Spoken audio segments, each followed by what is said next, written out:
God damn.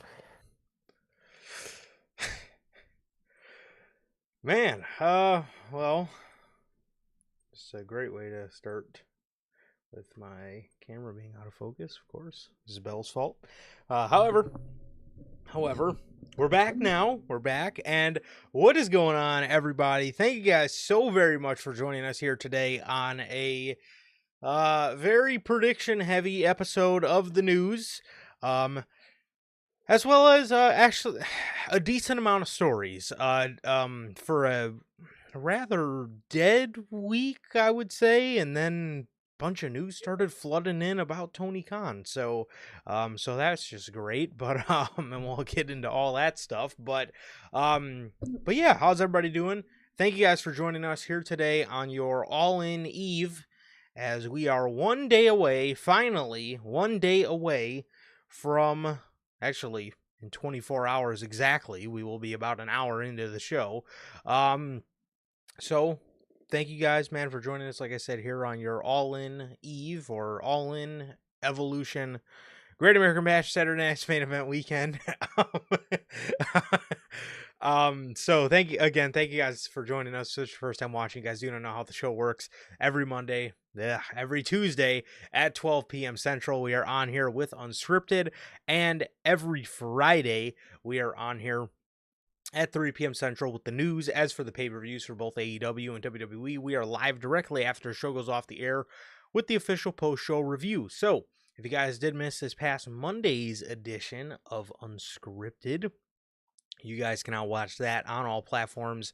That is Apple Podcasts, Spotify, and if you want to see it first, join us right here live every Tuesday at 12 Central for Unscripted, man. So we talked about how Evolution deserved a better build. We talked about WWE's lack of care around the show going into it. And then we talked about a just banger Heroes versus Villains episode of AEW Dynamite, man. Which, to the request of many, we won't be talking about Dynamite next week. That is because this was obviously the go-home show.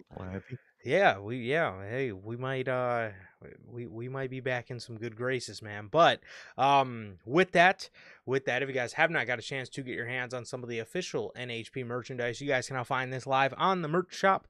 That is bonfire.com. Link is at the top of the description of this very video, man, where you can find this beautiful piece of merchandise live on the merch shop as we speak, man. So with that being said, again, go grab yourself some NHP merch. That is, like I said, live. Link is at the top of the description of this very video, man. And with that being said, if this is your first time watching, guys, do not know who we are here at NHP.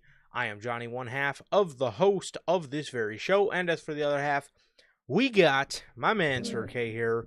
Sir K, man, please do us all the due diligence and tell us what you're smiling about today. Well, man, it's a big weekend. Excited for the weekend. WWE just has to steal the headlines for the weekend, apparently. Or control the headlines, apparently.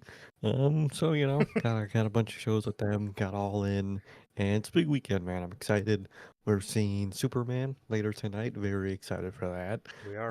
So it's a big, exciting weekend, man. I'm excited. I'm doing good, man. I'm doing good, like Toronto always asks. How's life? How's the family? Life's good.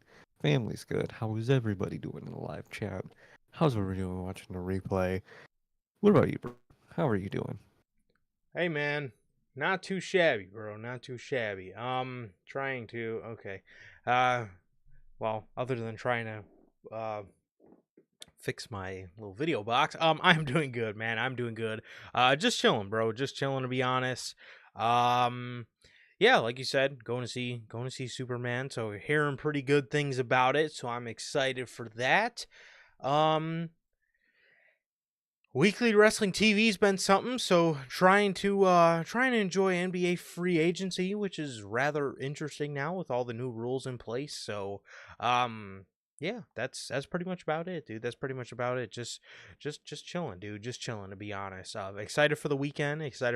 Always get excited for these big weekends coming up. Obviously, every time one of us is asked how we're doing, 9 times out of 10, we will say we're excited for the weekend coming up to do the post-show reviews and whatnot. So everything is up on the channel now, all the streams, all in Texas. The Evolution stream is up. So if you guys want to go chat your thoughts on the show while it's happening or just chat or whatever in there, those are up for you guys. I always like to leave those open. Sometimes it's nice when you guys do leave us chats, so when we immediately load up the stream, we kind of already feel how you guys are feeling about the show. So those are up on the channel for you guys. As always, you guys got us for 3 days, man. You guys got us for Friday, Saturday, Sunday, and then we'll be right back Tuesday at noon Central with with Unscripted, man. So yeah, we're going to start you guys off with the AEW news today as well, I guess this was kind of be a WWE story. It's Yeah, I would technically put it more on WWE story. It's kind of what they're doing yeah, for sure. yeah, For sure. Okay, yeah. so we're gonna start you guys off with the WWE news today. It's WWE news that pertains to AEW. So, all right. So starting off, our first story, we got. Oh, forgot to mention, Toronto is ass, man. I'm good. Family's good. What about you, Toronto? Logan Bell. Thank you guys for joining us. And my guys are part of the Replay Mafia, JT and JB. Thank you guys, as always, for tapping in. So, yes, WWE, man. Golly. So, according to WrestleVotes Radio, WWE slash TKO want to continue holding shows on the same days that AEW are holding shows so they can control the talk and momentum for the weekend and online. Pause real quick. Didn't Nick Khan say he didn't care about the online audience? Oh yeah, I thought they didn't care about the online audience, man. I don't know. That's I think rather they might care. maybe a little bit. Maybe a little bit. I think that's A bit. yeah, I think that's interesting, man. So they say this is definitely something WWE wants to do where, hey, if NXT is on the road and booking for arenas, they want to do it somewhere that they're going to have the last word of the night. AEW is going to be having All In the afternoon. WWE's coming in there right after with Saturday night's main event. So at the end of the day, you're not just talking about the fallout from AEW, you're talking about what WWE is doing as well. Controlling the narrative and momentum online. So there's no coincidence. There's definitely a directive coming from WWE with the behest of TKO behind. They're all for it. They want to do more of these things. So before we get to the actual I guess not official announcement WWE made, but before we get to what was actually also counter-programmed, how you feeling about this, man? It's so extra and unnecessary, dude. Like what are you doing? It's just so by that logic, any show that WWE isn't or like they don't work with, they have to be talked about that weekend. I don't get that. Like first of all, competition is very healthy. You want it. You should want it. Because, not everyone's always going to be happy, whether it's fans, people in the back, whatever. Um, People need options, and people want have to have other options to go to you too. So, but like, it's just doing too much, man. I mean, like, I get it. WWE kind of always had that mindset of like, it has to be us or nobody, but. I think it's just kind of sad, and I think they're just doing way too much, man. We have to be the last talking point of the night. Yeah. John Moxley just retained in horrifying fashion, but I'm gonna talk about fucking Goldberg. like, Yeah. dude, like for the one they're planning to do next, that one, okay, I can see maybe their point of them having a chance with that. But this one, dude, you're trying to program their biggest show, even their general big pay-per-views, they're gonna be hard to counter program if they aren't one of your own big pay-per-views, because people care about their pay-per-views. That's one thing everyone says AEW is good at is pay-per-views.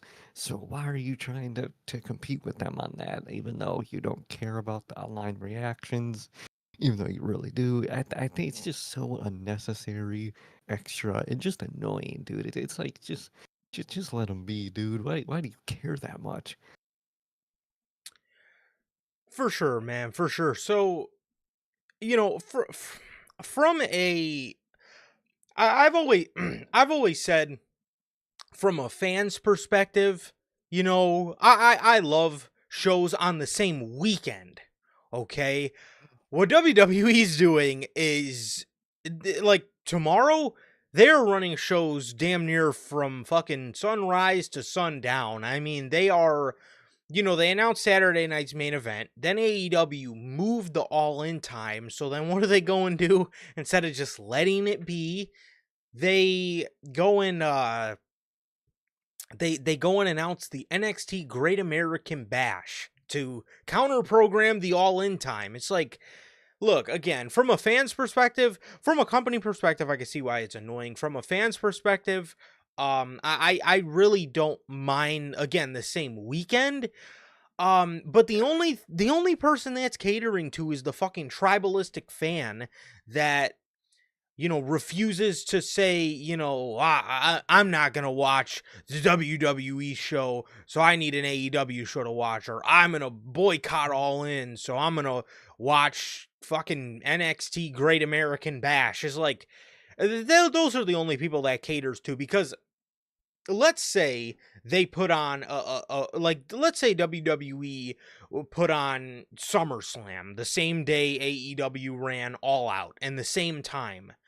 Do you know how annoying that would be? Especially for our case, because we have to review the shows. So, like, there really is no going back and watching it right after the other one ends, because right after the one we're watching ends, we have to do the review. So, from our perspective, that's annoying. But, like, back to my point, you know how annoying that would be? Like putting on, again, like they're lucky it's a Saturday night's main event that nobody really gives a shit about, or in this case as well, an NXT Great American Bash that nobody really gives a shit about, because for your fans that actually do watch both, and for your fans that do enjoy certain things about both of them, it's really fucking annoying. And again, the only person it plays into is the tribalistic fan that is, you know, just dead set on boycotting the other show just because Hate whatever, it. yeah, whatever their gripe is, they, you know, it's,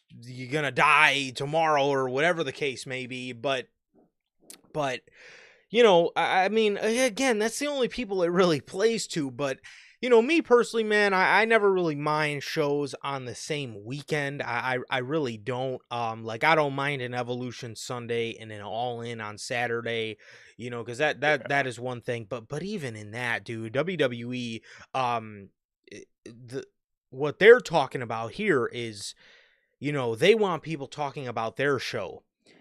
Well, if you look how it turned out this time around, all we hear is that the women there feel set up, and they feel like they were set up for failure. They feel like Evolution deserved a better build. A lot of your audience, including us, we literally just talked about it this Monday or this Tuesday on Unscripted. Um, they got set up. They got set up to compete on the same fucking weekend with with All In Texas. And you know, I'm sorry, man, but Nikki Bella is not really gonna fucking compete with an Adam Page and John Moxley Texas death match. I don't care how tribalistic you are, it's just not gonna fucking compete with it. Fucking Roxanne and Raquel Rodriguez, 9 times out of 10, is not gonna compete with a Swerve, Will Ospreay, and Young Bucks match. I mean, it's just not. Okay, I mean, you know, I mean, We're- it's and not that it's not rocket science, man. What were you gonna say? That's another thing. I actually that's the thing that I really hate that they counter program. I hate how they always choose NXT to counter program these shows because you're really not doing your developmental talent a favor. You're really making them look like asses, putting these shows on at the same time because these people are developing. People want to watch them, But if you have fucking AEW pay-per-view on at the same time, no one's watching that fucking developmental show. Why Yeah. would they? You have a full dedicated AEW show you could watch, or developmental. And people that want to watch developmental even say they hate when they counter program it with it because they want to watch it, but they're obviously going to choose AEW. So why is WWE really doing it to themselves in their own developmental? I don't get it. Exactly. And if you are, even in the case of like a Saturday night's main event, 9 times out of 10, bro, everybody's going to be talking about the Texas death with Adam Page and John Moxley. They're not going to be talking about Goldberg's, and they're not going to be talking about Goldberg's last match. They're not going to be talking about, a fucking Randy Orton and Drew McIntyre match. Like, it's like, those guys are great. Or even like LA Knight and Seth Rollins. Like, again, I love all four guys. But and I love Gunther. Can't say I love Goldberg, but I love everybody, and Jimmy and Solo. I love everybody that's on the Saturday night's main event show, but you put that on the same day as All In. Again, if you're in the case like us, and you Have to choose one to review. exactly, you have to choose one of them to review. It's a no-brainer, man. I'm obviously not going to choose the Saturday night's main event show that they do, 8 times in a year, over All In. I'm just not. It's AEW's big show. There's, again, AEW's known for their pay-per-view quality matches. This is what they're known for. This is one of the one nights a year people ease up on AEW because the fucking matches in the show ends up being kick-ass. So, you know, um, and again, even in a case with Evolution where it's the second all women show that they're doing for the first time in like 7 or 8 years, you put it on the weekend of All In. And again, it's a show that's obviously going to have a lot of hype because people love the first Evolution and it was the first all women's pay-per-view. There's obviously that hype around it. You put it on All In weekend, and then what WWE decides to go on do on television, we talked about it a lot on Monday, pretty much told you right then and there they don't really give a shit, and the only reason they put it on there was to quite literally just counter program what AEW was doing. That's not the way you should go about things. You should have done an Evolution 2 because you wanted to do an Evolution 2 and because you looked at your women's roster and evaluated it and said, you know what, this roster's been, killing it. We got a lot of names. It's time to do an Evolution 2. They could have done an Evolution 2 a lot of times within the past couple of years. They decided to do it this year. Why? Not because the division was thriving or this or that. It was because AEW did a show that week and they needed to pull something out of the fucking hat that was going to draw attention to it.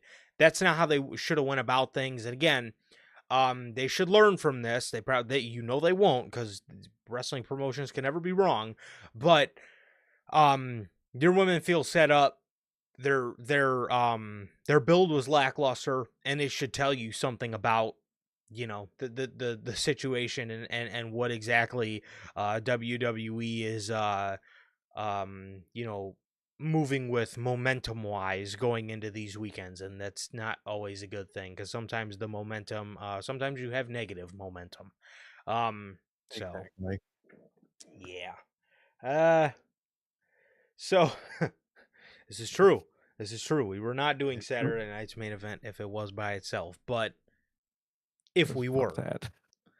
if we were, Exactly. I would definitely choose like if this Saturday Right. night's main event show was the first one, because obviously we reviewed the first one to try it out. Um, Mhm. if it was the first one, we would have to fucking skip it because it's All In. That's like Exactly. Like, that's like AEW. That's like AEW running, one of their oddly named Tony Khan named pay-per-views the same day as a WrestleMania. It's like what are we doing here? let's run a Wrestle Dream the same night as the WrestleMania. Let's see how that goes. So Hopefully WWE learns. Will they? Absolutely not. This is going to continue. No. And we actually have a little bit of an insight on on when this is going to continue because it's soon. In a month, actually. According to WrestleVotes Radio, NXT Heatwave. And NXT Heatwave is scheduled for Sunday, August 24th in South Carolina. AEW is holding their Forbidden Door pay-per-view earlier in the day in London, England on the same day. It will take place hours prior to the NXT show. The This last thing they one, talk about, man. 100%, which again, for anybody that is not tribalistic, for anybody that is not tribalistic and you have to watch both shows, I guess it's kind of easier in this situation because they are, in London, so that there's obviously going to be that time change for your US audience and the show's going to be a little bit earlier. Forbidden Door is a show that's even up in the air for us this year because of how fucking boring it is every year. We'll see what they do. I mean, I don't really See what they know. set up. Yeah, last year they did an AEW versus AEW main event. It was Swerve and Ospreay, which is quite literally the only fucking reason we reviewed the show last year was because of that match and that match alone. Oh well, the Tony and Mina Shirakawa stuff was good because they had the whole love triangle with Mariah May going on. So that was a good part of the show as well. But quite literally, man, the only reason we reviewed that show was because of Swerve and Will Ospreay. We'll see what they do this year, but again, this one I guess isn't horribly bad. But again, if you are a content creator and you do reviews and you just so happen to do NXT reviews, I don't really know why you would, but if you just so happen to do NXT reviews, they're putting you in another case where you do have to choose wisely here, which oddly enough, I would probably still even choose Forbidden Door, maybe, depending on certain things. Over NXT. I'd probably choose a lot over NXT to be honest, but I definitely wouldn't blame you if you chose Heat Wave over Forbidden Door to watch, but if you were in a content creator's shoes, but yeah, but like I said, this one isn't so bad, but it's definitely an indication that they are going to keep their foot on the gas pedal for counter programming. The reason there's not a Saturday night's main event that weekend though is because I think they're out of those. I think they only got 4 for the calendar year, and I think that calendar year renews at the season premieres, so probably like October-ish. Oh, I'm dead. So they literally ran out of them already this year. They have, yes, they spam that because I remember when they re-signed the media deal with NBC. I believe that's in October. I believe it's in October. So, Oh, because I remember the first one was in December, but when they do the season premieres and when they re-upped on their deal, brought SmackDown to USA, that was, or no, that was September. So it might, we probably might be getting another one sooner than we fucking think. But in this next calendar year, whenever it is, September or October, they need to space those things out more, man, because man, I mean, it is a bit overkill. and I hate how they treat it as well. This shit we don't really want to put on the next pay-per-view, so we'll just Hmm. put this shit on this. It's like, dude, no, I want that match on the pay-per-view, dude. Like, Yeah. I, I don't get it. I don't get their mentality with Saturday Night's main event. I really wish they would, at this point, they would just scrap it completely from their lineup and just focus on putting more fuller, you know, earn pay-per-view slots, but that's just me, man. That's just me. But they're gonna counter program again with Forbidden Door. Again, Forbidden Door has probably turned into AEW's lamest show of the year over the past Fuck. 2-3 years. which sucks because the first one was just insane, and then they just fucking completely dropped the ball on it. But even Yep. then, most people still probably choose Forbidden Door, and it's because, dude, you're putting your developmental against this stuff. Like, what do you think is gonna happen, dude? Like, I don't get it. Again, I don't think they're doing their developmental a favor. I think their developmental would get more eyes if they didn't counter program them with AEW fucking 24/7. But it's gonna continue to happen, man. So hope WWE is gonna be happy with the long term results of that. For sure, man, for sure. What up, Alton? How you doing? I definitely agree with your take, bro. It is definitely a cash grab, and it is a way to screw them over. So, I saw um, somebody mentioned they called WWE fast food wrestling. They took it from me, bro. I've been saying that for like 3 months. 3 months, bro. You've been saying that shit for a minute. You gotta give yourself more credit than Heck that. yeah. Oh fuck yeah. Shit. Dude, you've always brought Hmm. up especially like in the days where AEW was good, you used to always bring up like how, McDonald's makes the most money, but they're not the best fucking food, Like, which, especially in that Vince era. Yeah, you used to say that shit all the time. That shit goes deep. I know someone. I literally just read it earlier. That's like some wrestling podcaster said it in their fucking thing. It might have been what's his fucking name? Might have been Bully Ray. It might have been him. I'm not too Mhm. sure. It was someone in that league of like older guy that has a fucking podcast. Yeah. Hmm. Yeah, you've been saying that shit for a minute, to be honest, bro. But, um, what was I saying? What was I saying? Oh, yes, it is definitely it's definitely a cash grab and a way to screw over AEW. Which I will say, like you kind of mentioned, if they do have a their best shot at counter programming any one of AEW shows, this time around they picked the right one because a, a lot of people 9 times out of 10 look at you know Shingo Takagi versus Jack Perry in a Tony Khan Dream match. Um, and we will probably rather skip the show again. We will see. And I really mean that to the fullest degree. Because as of right now it's a no, but we will see because man, when I tell you Forbidden Door last year was so goddamn draining. I mean that show last year, quite literally minus 2 matches. And that was in the era where Tony Khan was doing like 15. So I had to sit through 13 matches. And me and Sir K, man, I was goddamn near slobbering at the end of that show. It was so goddamn boring. It man, I I mean didn't my like the fucking review to make it a little better either. bro,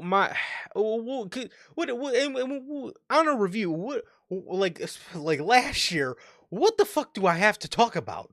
None of this stuff, none of this stuff falls into what's gonna happen on TV the next week, literally, except for Tony and Mina and Swerve and Osprey. None of this falls into Like, TV. None of this means anything. Nothing. Nothing like, happens. what do I talk about with the fucking IWGP Junior Heavyweight Tag Team titles? Like, what do you talk about with Like I, something I like can't talk that? You about know the what I mean? landscape of the division. I can't talk about nothing. Like my hands are tied here, man. I mean, eh, uh, like I said, It man, goes. all of the 90% of those matches on Forbidden Door should be called the Tony Khan Dream Match. That's Really, that's it's what just they're fighting random for. Tony Khan universe mode matches, man, and like, holy fuck.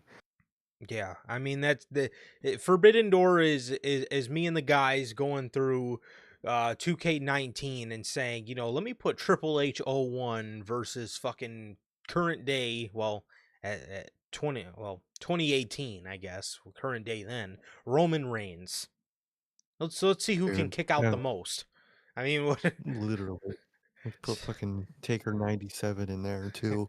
Fucking like let's just make the most difficult. Who was the other one that would always be most difficult in that fucking game? It was that one Triple H, that one Roman. Was it Brock?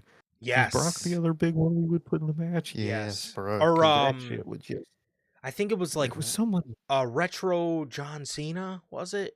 Was Was it? it It like might have Cena been. '07 or something? Something like that? Yeah, it might be like '06, '07 Cena or something. Maybe even Which, '05, something like that. speaking of that whole debacle, NBA 2K does a great job at putting classic teams in there. I really need 2K to like start. I mean, we're at the point now. We need to start getting like 2011 current or like 2011, 2010 John Cena in these games, bruh.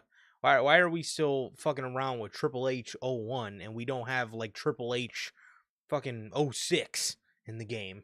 Don't Yeah. get it. Like put Punk 2011 in there. Yeah, Put fucking put like '09 Orton in there. They usually have like an '08 or '09 Orton, but still like do yeah. random different eras instead of just Triple H '01 every fucking game. I'd say a That bunch. game is apparently. Oh, go ahead. I was gonna say a bunch of these people that make these wrestling games they're like they're classic. They're like fans of the old days, so that's all they give a fuck about. Just let me get. I love fucking Triple H in '01. Let me put him in the game every year. Apparently, with the newest update to the current 2K, everyone's custom anything, arena, character, no matter what, Hmm. all got the custom logos removed. And like they basically broke the entire game. Damn, I was like, wow, fucking 2K. They just can't make anything work. they suck, dude. They fucking suck. It's What? Why the fuck? I can't go on to like my old, NBA 2K 19 account and load up some my team and just still be able to play on a server is ridiculous to me, man. Call of Duty does it. I mean, I don't understand why you just don't fucking I don't understand why you just don't keep old servers up, bro. 9 times, especially cuz 9 times out of 10, especially in the NBA franchise, those games fucking sweep these games out of the water. I mean, 14, oh 15 yeah, and for sure. 16, though and same thing with WWE. 2019, 2018, 2016, all those games fucking sweep what they're putting out now. Servers were still up, I would have been still my main wrestling game still would have been 2K19. Yep. And like if those servers were still up, that one was fucking great. That shit was smooth, bro. Damn, that That shit shit was was. so smooth. It Me and you, worked. me and you to this day have never fucking just binged a wrestling game that hard. I mean, bro, we were No, sitting up all night creating entrances. I had fucking attires tired out for the ass, bro. Like, damn. It, every like every possible faction I could have had in 2019. I had an attire for Undisputed, Inner Circle, yep. Bullet Club, this, that, everything. Had an Yep. attire for. That game was fun as hell. Me and you were sitting there with the headset on, fucking like Triple H and William Regal creating entrances all You fucking night, bro. really? Like, damn. I would cut this moment into this Yeah, moment because it's smoothest, bro. I damn. dead ass felt like Shawn Michaels back there. Just all right, Q. No, All right, camera. replay that. Let's see that one more time. Switch the This angle, shit switch was the angle. fire. No, it really was, bro. It really was, but fucking 2K, dude. Yeah, Yeah. so like I was talking to you guys like a couple months ago around April about how I just bought 2K14 back in April. Great game. I'll still play the shit out of it, even though I can't buy accessories, but like the servers are down, obviously. You can't even buy like accessories for your character. Like what the fuck? That's stupid. Well, That's so stupid. I just got to sit here with no compression leg sleeves, no arm sleeves, nothing. I just got to Straight jobber. yeah, I just got to look like a jobber out on the court. Like what the fuck? Um I don't know, man. I don't understand it, but good old 200 mil a 2K. year. He's fucking dressing out there like a bum. Good old 2K, bro. looking like one of those early 2000s basketball players, bro. They just got nothing on other just the jersey. No arm sleeves, no leg sleeves, nothing. I don't get it, dude. Anyways, actually that perfectly eases us into, speaking of video games. Well, Yeah. Might get number 2, baby. oh brother. According to oh god. According to Mike Straw Media, a senior editor for Insider Gaming, he reports that talk has picked up regarding AEW Games' future. The company reportedly does not want to announce anything too early, as they are aware that AEW Fight Forever's early announcement was a mistake. That was more of a well, continue. Well, that's actually it, bro. So you can go ahead. Oh, okay. Well, I don't think that was the only mistake with AEW Fight Forever. I think the announcement, I was excited. I'm a patient person overall when it comes to games. When they get delayed, it sucks, but I'm not going to be those ones to say, oh, you might as well just cancel the game. And I don't get when people say that type of shit. Yeah. I don't get it. But I think there was a lot more problems with that game. Like Logan says, the announcement was not the mistake. Not like it was the game that was the mistake, dude. That game was fucking horrible, dude. I'm sorry. So THQ, they scammed the fuck out of Tony Khan and AEW with Fight Forever, dude. If you want to make another game that's good, that actually sounds good, do not create anything like Fight Forever ever again, please. Well,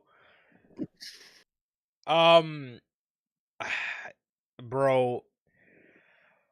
Well, I mean, it is a good thing, I guess, that they're learning from the first go around, because the the announcement was a mistake. It wasn't the biggest mistake. The game was obviously the biggest mistake. THQ scammed them, but the announcement of, I would say, it was, and it wasn't even the fact that they announced it too early, because like you said, like, I can be rather patient, like, and 9 times out of 10, when people wait, by the time we get it, it's like nobody really cares about how long you fucking waited for the shit anyways. Again, Right? there, you see it all the time. Like, you see it with Grand Theft Auto fucking 6, bro.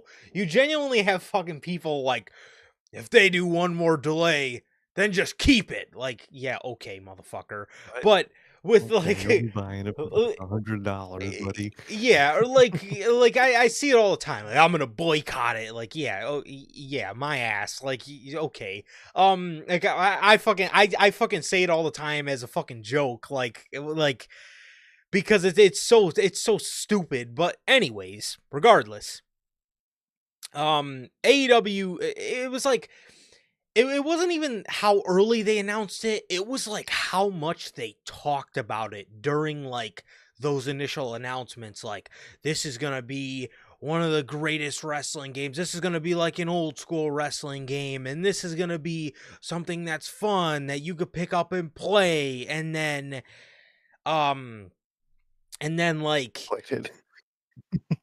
it was like, dude, you pick up, play it, and then you immediately put your fucking controller back down. That's how bad it was. It was just like, and some aspects about the game, you can say are fun, man, but it's so limited. And in today's just modern wave of sports games, you do have to have the Has to. level of fun that an old wrestling game has, mixed with, and I'm not even the biggest graphics guy, but you have to have something that looks good, and you have to have something that performs good. And I think that's what their biggest problem was, performance. Half the time you play the fucking game, you don't fucking know the controls, and then you look at your controls, you go to do some of the controls, and some buttons legitimately would just not work. I remember on multiple occasions, I would say, damn, how do you pick somebody up? Oh, okay, L1, and I would hit L1 next to the my opponent's body, and I would literally spam it at all angles of this dude, and nothing would Just happen. never worked. Was it, for one of us, it was, like, the character switch button, I think? That one, for one of us, didn't Yes. work. It wasn't my controller. I can tell you it wasn't my controller because that function worked before that. It works to this day. Literally the in-game function for me just didn't work. What would happen during tag team matches? You had, like, a That was, timer I that you was, could that if you weren't the tagged in man, you yeah, had like such a limited timer to be in the ring that if your boy was getting pinned and that timer was up and you go to break up the pin, you couldn't because you just instantly got kicked out of the ring by the ref and your boy would just lose. It'd be bro. like that shit Oh, was ass, bro.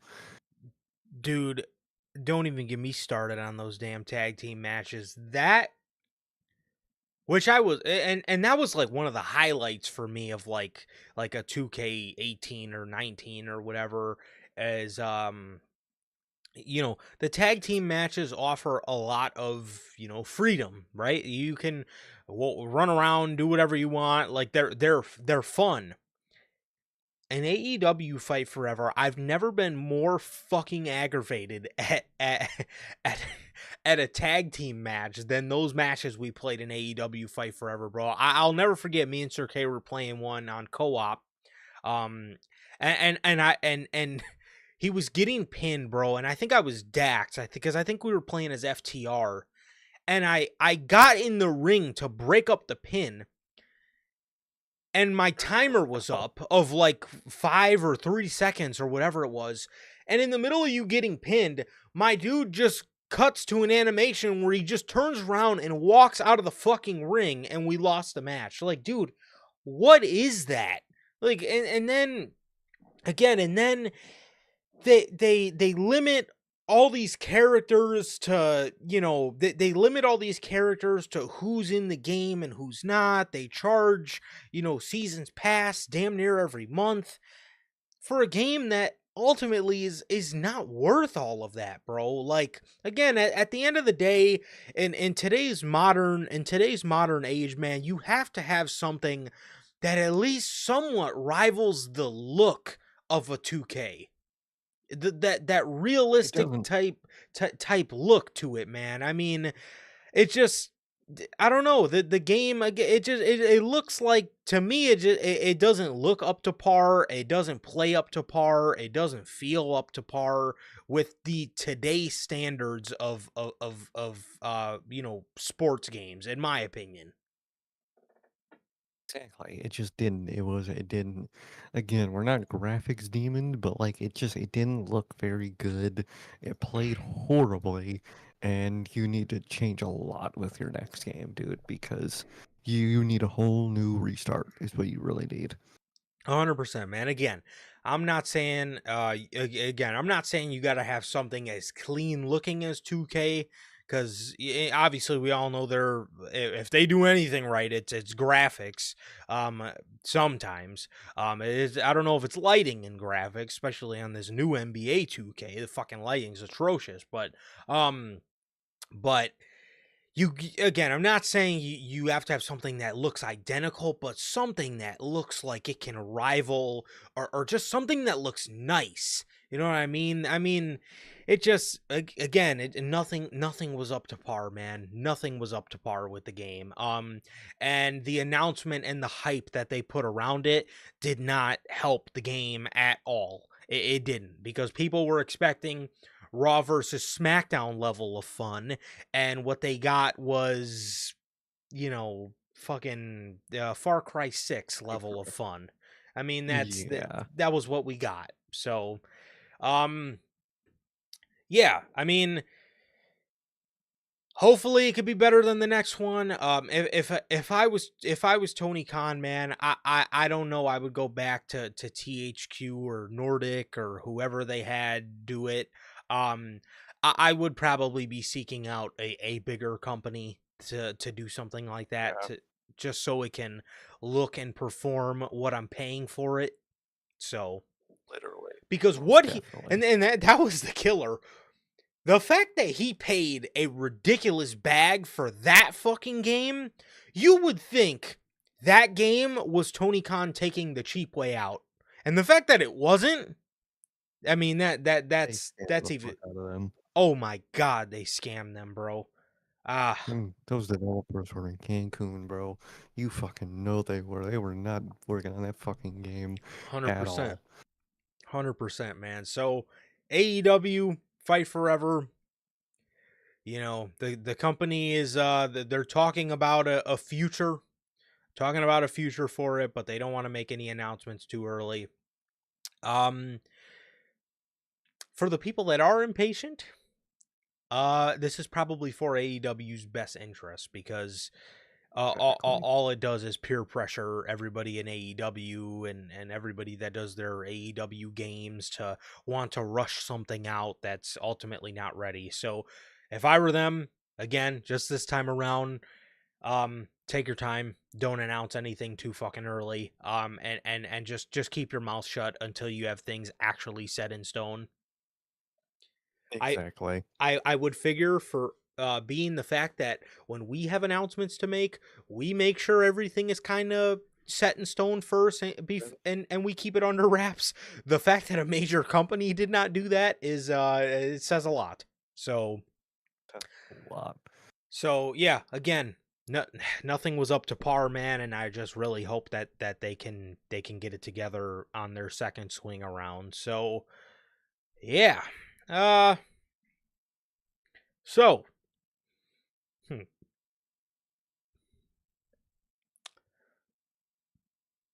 we got oh god. We got news on Mercedes Monet.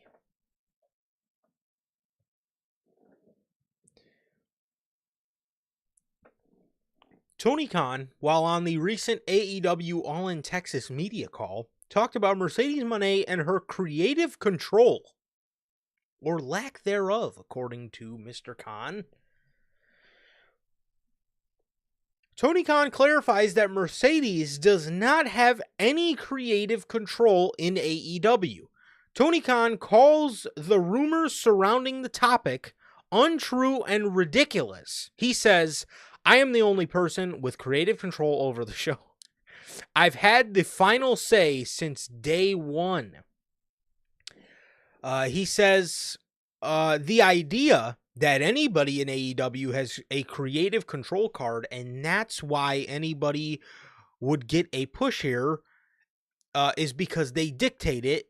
That is not how that works. When you have somebody of that stature, you want to feature them and push them strongly.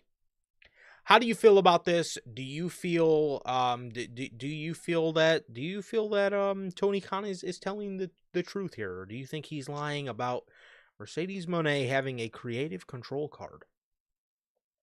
Was an MVP in an interview like 2 weeks ago talking, one of the nice things about AEW is you have way more creative control than you did in WWE. I swear he said that in an interview like 2 fucking weeks ago. Tony, we know what's going on back there. We know that yeah, you have the final say, but half the time you just say yes to if it's someone you like, half the time you just say yes to whatever you say. So you not saying no, it gives that person creative control. Um, so she overall has creative control. It's not because it couldn't. It's probably not even because she wants to just do this and do that and hold every and be on the top like the way she is. She's at the point because you just don't say no. You don't be like, you know what, you'll eventually get there, but let's do this first, or let's do this first. Let's do the Athena match first, because she was down for all of that. It was Tony Khan Yep. that didn't care about that to do that. So it is a mix of her and him. Mostly him. Again, most AEW problems strive because Tony Khan either allows it to happen or did this or didn't do that. And he doesn't know how to say no to the people he loves backstage. And Mercedes Moné is the biggest example of that. So you could say, oh, she doesn't have creative control. But you're just, but when you're going with whatever she wants, then yes, she has creative control. Yes, you can say no, but when's the last time you said no to her? That's the right question I would ask after that, man. But what do you think, man? Do you think, she has creative control in the company? Um, I think it is. I think so. I will say I don't think I do not think at all anybody I don't think anybody has creative control the way that per se a Hulk Hogan had, to the point where he just, obviously everybody fucking makes fun of it to this day, but that doesn't work for me, brother. um I don't think anybody has control like that, but they have a certain control over Tony Khan, you can say, where he doesn't fucking say no to them. So like I said, I don't think anybody is of the point where they're like, telling Tony, well, I'm not gonna lose, because as history has showed us, anybody that has tried to wave that around, Tony doesn't really like them. You look at No. like look at all he's done with Pac. I have a very strong feeling the reason that Pac is not as big of a star as he should be in AEW is because of those early AEW days when he was supposed to have that match against Adam Page, but they couldn't do it because of creative differences, and Pac didn't want to lose. Look at, like, what they what they try to say about Ricky Starks or Malachi Black or Rusev. All the rumors were these guys didn't want to lose, which I don't blame them. Personally, I think that was just them looking out for their characters, because Tony had already fucking buried them halfway into the fucking gutter. But all these people that do try to kind of push that card, Tony doesn't really like them. So I don't think anybody has creative control the way the way that, like, let's say like a Hulk Hogan did, to the point where he would just dead ass say, I'm not fucking losing, and so what? Figure it out. I'm going over, brother. So again, but what a lot of people in AEW do have is so much input to the point where it's so much input to the point where Tony just goes along with it, which, again, in a sense, you can say that is that is their version of creative control. Like I said, creative control in today's age, especially with Tony Khan, is more so him just not saying fucking no. And it's less of, again, how extreme it was in the days of like Hogan, um but a lot of times, yeah, like you were saying, man, is a lot of times it's literally just Tony Khan not being able to say no to people for certain reasons. Honestly, though, um, in the case of Mercedes Moné, um, I think a lot of it is Tony Khan, and I don't think a lot of people realize that. I agree. I agree with that. I think now we can all get upset with Mercedes at times, and rightfully so, because she is great, and we all do need to hold her to that standard, and we also need to hold her to the standard of the shit she used to do in WWE, man, speaking up for the betterment of the division and all these type of things. Where is that same energy now? You know what I mean? And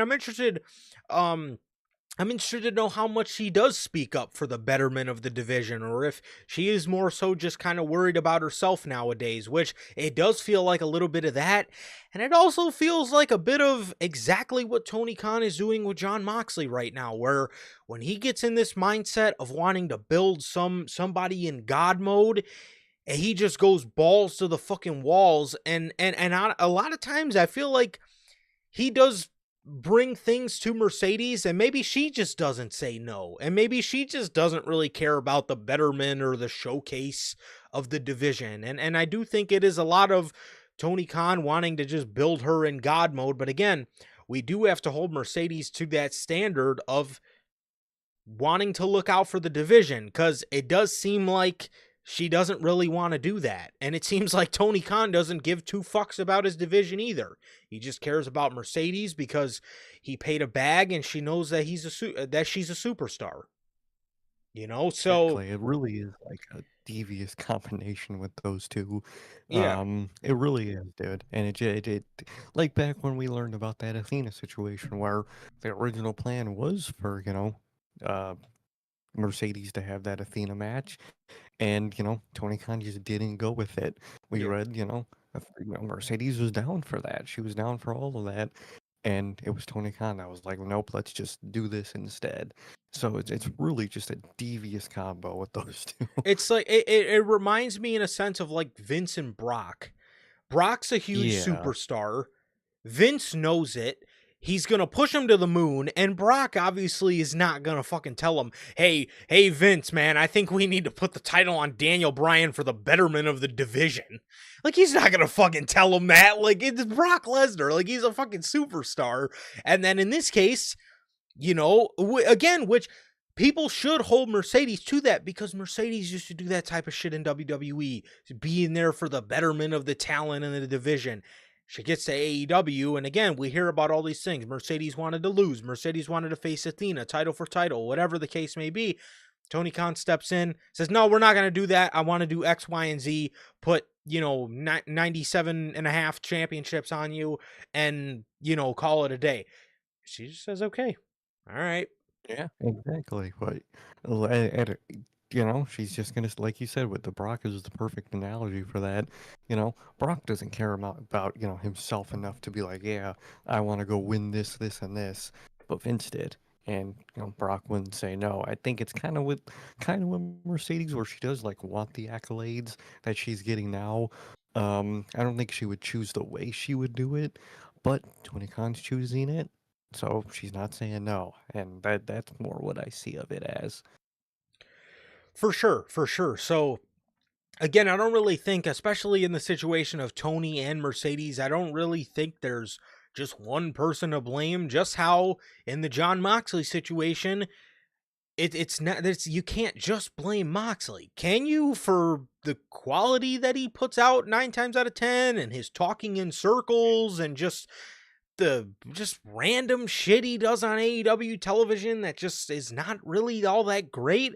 Absolutely, you can hold him to that. But when you look at, why is Moxley winning? Why is Moxley winning? Why is Mercedes winning? Why is Mercedes?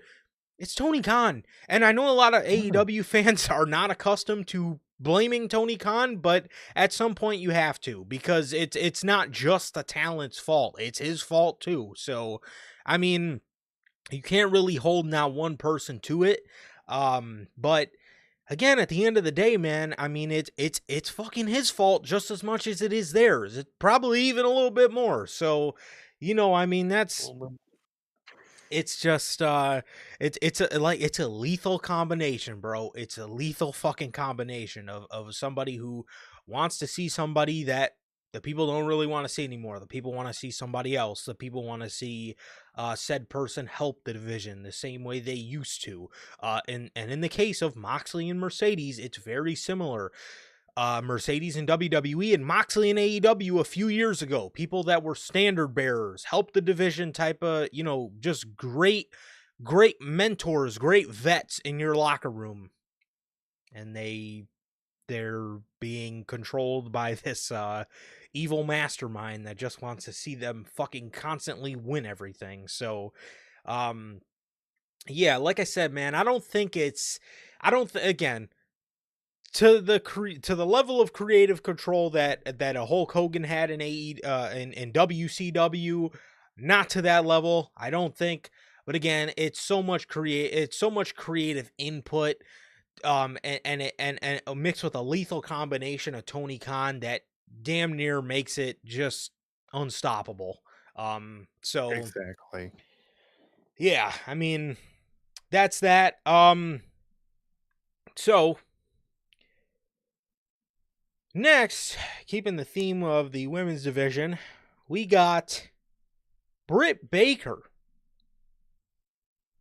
Tony Khan recently spoke on Britt Baker on the All in Texas media call. Tony Khan said that he hasn't spoken to Britt Baker about potentially departing from AEW, and that she could very well be on AEW TV in the right situation. So, he said... It's obvious you don't give a fuck. Yeah, right? Continue. He says, I've never had a conversation with Britt about departing AEW. I like Britt a lot. One thing we've done very well this year is try not to force everybody on the show every week.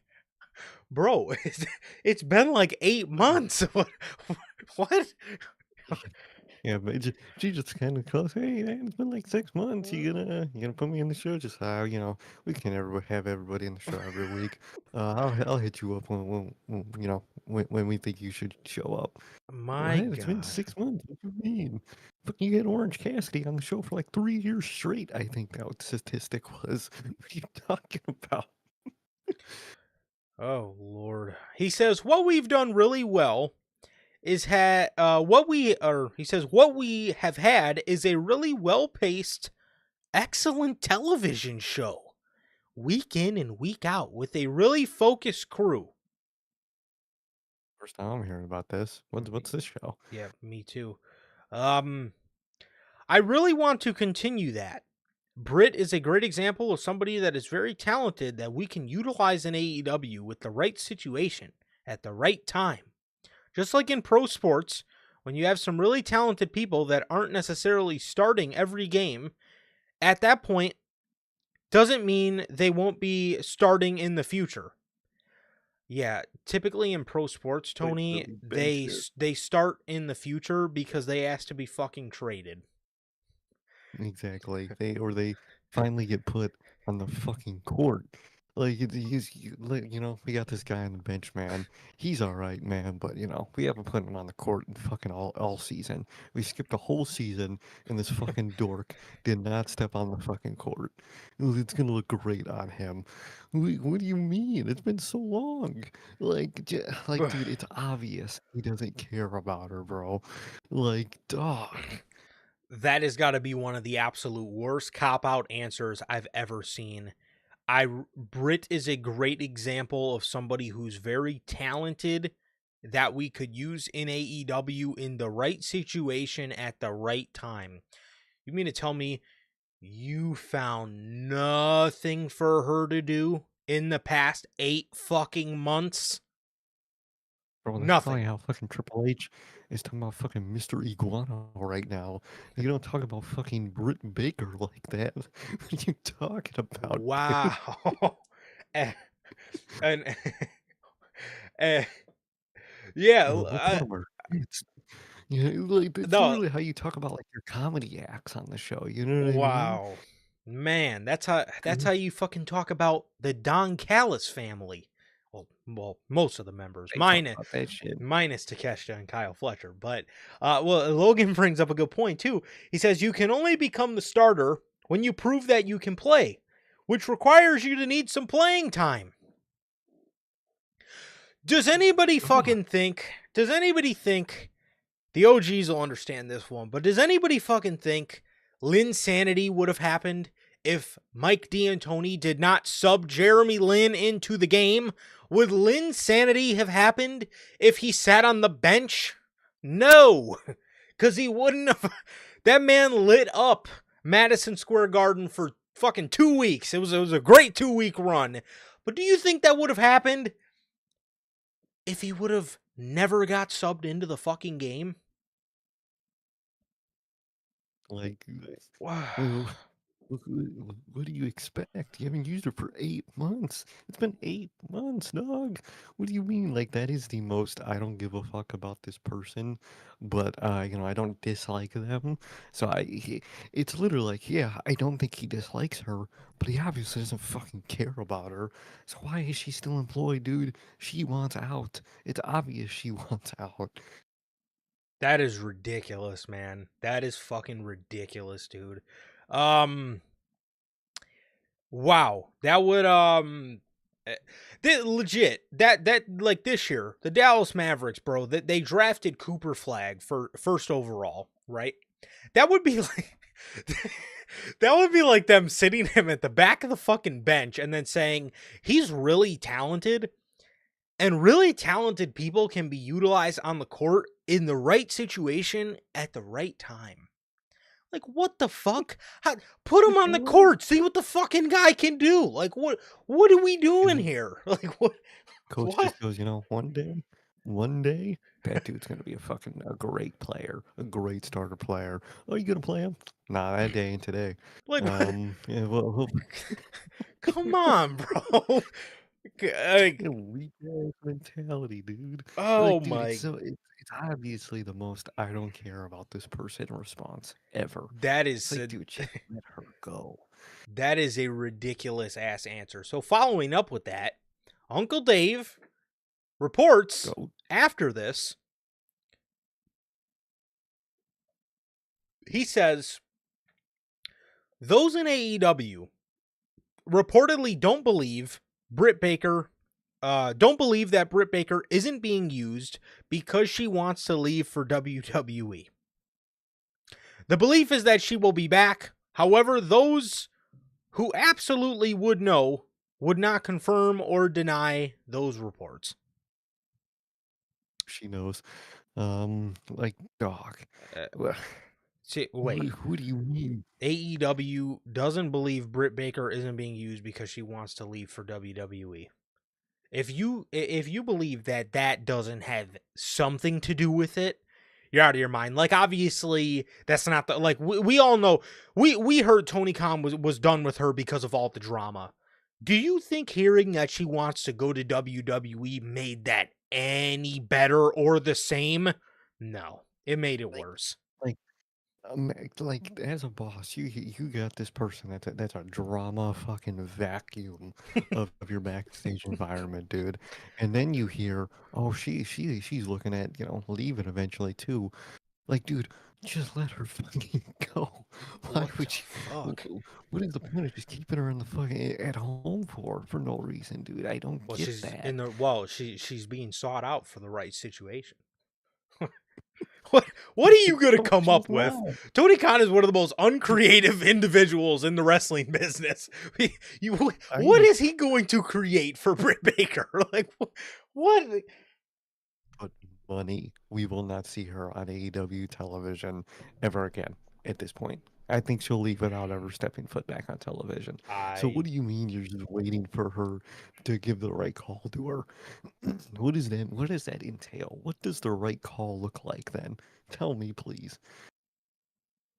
I don't know, man.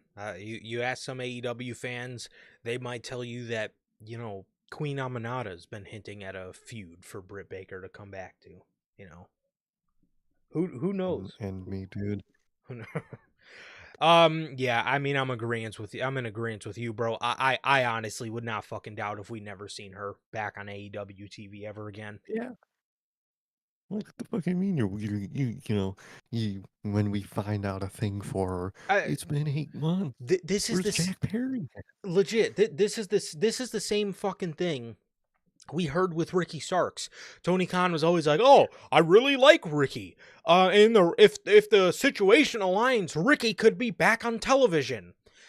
No. As soon as it came out that it never even fucking came out. As soon as they seen him backstage at the Royal Rumble, and we've heard the story, somebody texted Ricky and was like, "That's not a good look," and everybody knew he's good friends with Cody Rhodes, and he always spoke highly about Cody and how Cody always believed in him.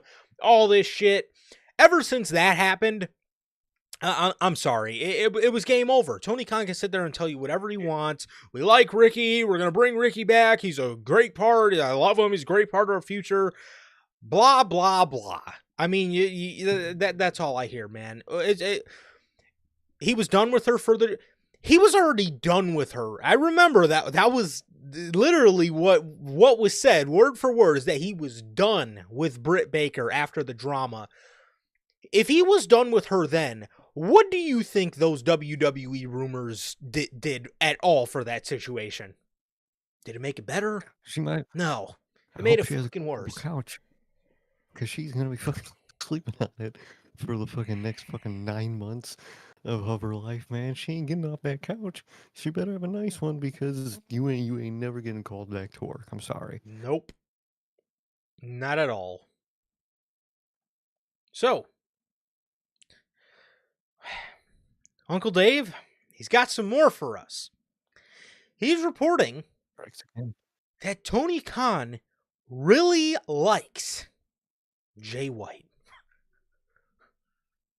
How Really? fucking random is that?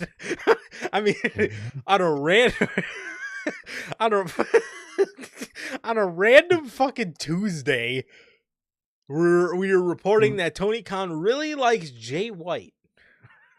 You know what the best part about this is? He probably, I feel like he does like Jay White. Yeah. It's a Tony Khan problem. We always talk about how, like, if he's not a big fan of you, Yeah. you're not gonna get used as much as you should. Genuinely, I wouldn't be shocked if you watched some fucking Japan highlights from the guy. I was like, oh shit, I forgot this guy's fucking, he's good. God damn it. All right, when he comes back, I'll actually fucking use him this time. Dog, how do you forget your guy is good and you like him for like fucking 11 months? This guy's been in the company for like 2.5 years. Like, why are we? What? You like him and that he's good. Why are we reporting now that Tony Khan really likes Jay White? Like, where's the love been? This guy's been stuck on Collision. What do you mean he really likes Jay White? What, like you said, did he watch some highlights from the G1 and was like, dude, this guy's the shit, bro. Like, oh man, I have him under contract. Oh my god. It's like when you fucking like taste an old soda you haven't had for a while. Like, damn, I forgot this shit. This shit is great. I forgot how much I love this soda. That's literally what Tony Khan just did with Jay White. He fucking saw some Japan match and was like, oh shit, I do like this fucking guy. God damn it, like, give him a call. Oh, Britt. Oh, sorry, I didn't mean to call you. My bad. I'll call you back when I have something for you. Like that. I mean that that is. That is like the equivalent to like watching like some old clips about like a fucking like a basketball player be like, dude, Ray Allen back in the early 2000s, man, he was fucking tough, bro. Like, shit, that guy, he was shooting lights out. Or like, this is like watching old like Mellow clips from the Knicks, be like, you know what, dude? In 2011, bro, this dude was putting it on, bro. Like, he was putting on a show in MSG. Like, man, that guy was really tough, bro. That is the vibes I'm getting from this story, man. Like, like, how random. So, anyways, so he says, me every time I remember NXT and like 1-2 yes, only working and Danny Burch. It's yeah. literally like every time, like, damn, they were a fire ass tag team, man. Like, you look Damn. back at like Mustache Mountain, and you're like, dude, these guys were so tough, bro. So fucking Tony Khan, he's funny. Dave says, Jay White. I know Tony Khan really likes Jay White. So, I think that when Jay White is ready, he'll be back. No way. No. What? He's ready. He'll be back. Just, yeah, man. When Tama Tonga, when he's done with his injury, man, I'm not sure, but I think he'll be back on television when he's not injured anymore. Like, what? I love Dave Meltzer, dude. He's Yeah, man, the best, bro. I mean, he really is, dude. So he says, I think it should be soon on him too. I mean, he broke his foot. Hmm? I thought he broke his hand. Yeah, I thought it was his hand. What the fuck is Wasn't Dave it his talking hand? about, bro? Bro broke his You got foot. the wrong one. Juice broke his foot. That's not Oh, he 100% got confused with fucking Juice right there. LOL. He broke his foot. Come on, Dave. Come But on. you back to the fucking Tama Tonga joke, just Tama Tonga, dislocated his shoulder at War Games, he's still waiting to Yeah, come tore back. his bicep at War Games, bro. Yeah, man, this is crazy. The other one, you fucking switched him. I fucking loved Uncle Dave. It's just, dude, Oh everything my we read god. from that man just gets better and better. Oh Oh my no, god. and it gets even better. Oh my god, it gets better. Wait, oh, bro, there's no way this is a fucking quote. Okay, I stopped too soon. He broke his foot, but that hand injury isn't usually as long as this. What? What? Dave. Wait. He broke his foot, but that hand injury usually isn't as long as this. What are you So what talking? is it? What is it? Oh, brother. Uh, Ladies and gentlemen, oh I'm man. I'm sorry for Uncle Dave. Jay White did not break his foot. He broke his hand. I don't know what the fuck he's talking about. Yes, Jay White broke his hand. Thankfully I know this, or else I would have thought he broke his foot and his hand. So I don't know if bro was I don't know if bro was playing pickup basketball and during his time off and broke his foot while he was at it, but maybe Uncle Dave thinks so. But yes, Jay White broke his hand, so I apologize for our Uncle Dave here saying that Jay White broke his foot. Good God. Never change, Uncle Dave. Never change. Yes, please never change. We actually have some more funny shit when we get over to the WWE side of things. Hopefully this means he will actually start using Jay White. Will he? No, it'll probably be like a 3-week thing where Jay White's like pushed out the ass and then he just goes away. So there you have it. Exactly, man. Look what happened with the Ops, dude. They were over, they were pushed, and this is literally their first title defense in like 3 months. Bro, Since they won the titles. It's a classic Tony Khan system, and Jay White's probably gonna be the next victim of it. probably. Yeah. All right, we got more Tony Khan news. This is regarding All In, and this is regarding the Unified Championship.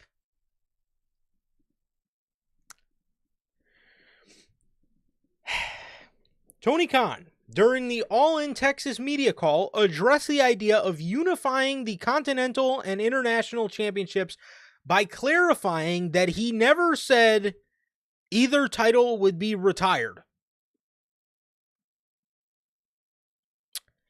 Khan confirmed the Continental Classic will be back and that the history of both titles will continue under the new championship. So they're getting retired. Like, is it just me? Like Is it's literally like because people said in response to the new title existing, like damn, both titles more for at least me and you, I think the international title had a good lineage that they were like quote getting rid of, and it's Tony Khan again, the most cop out shit ever. Well, actually, both titles history is now under that one title. like It is the no? biggest cop out, and it doesn't even make sense. How did one person say, technically, how you can't split two titles lineages into one like that? It doesn't. All right, just cop out, Tony Khan. Just do it. I don't fucking care at this point. I mean, that would be like, let me try. Oh, this is a good example.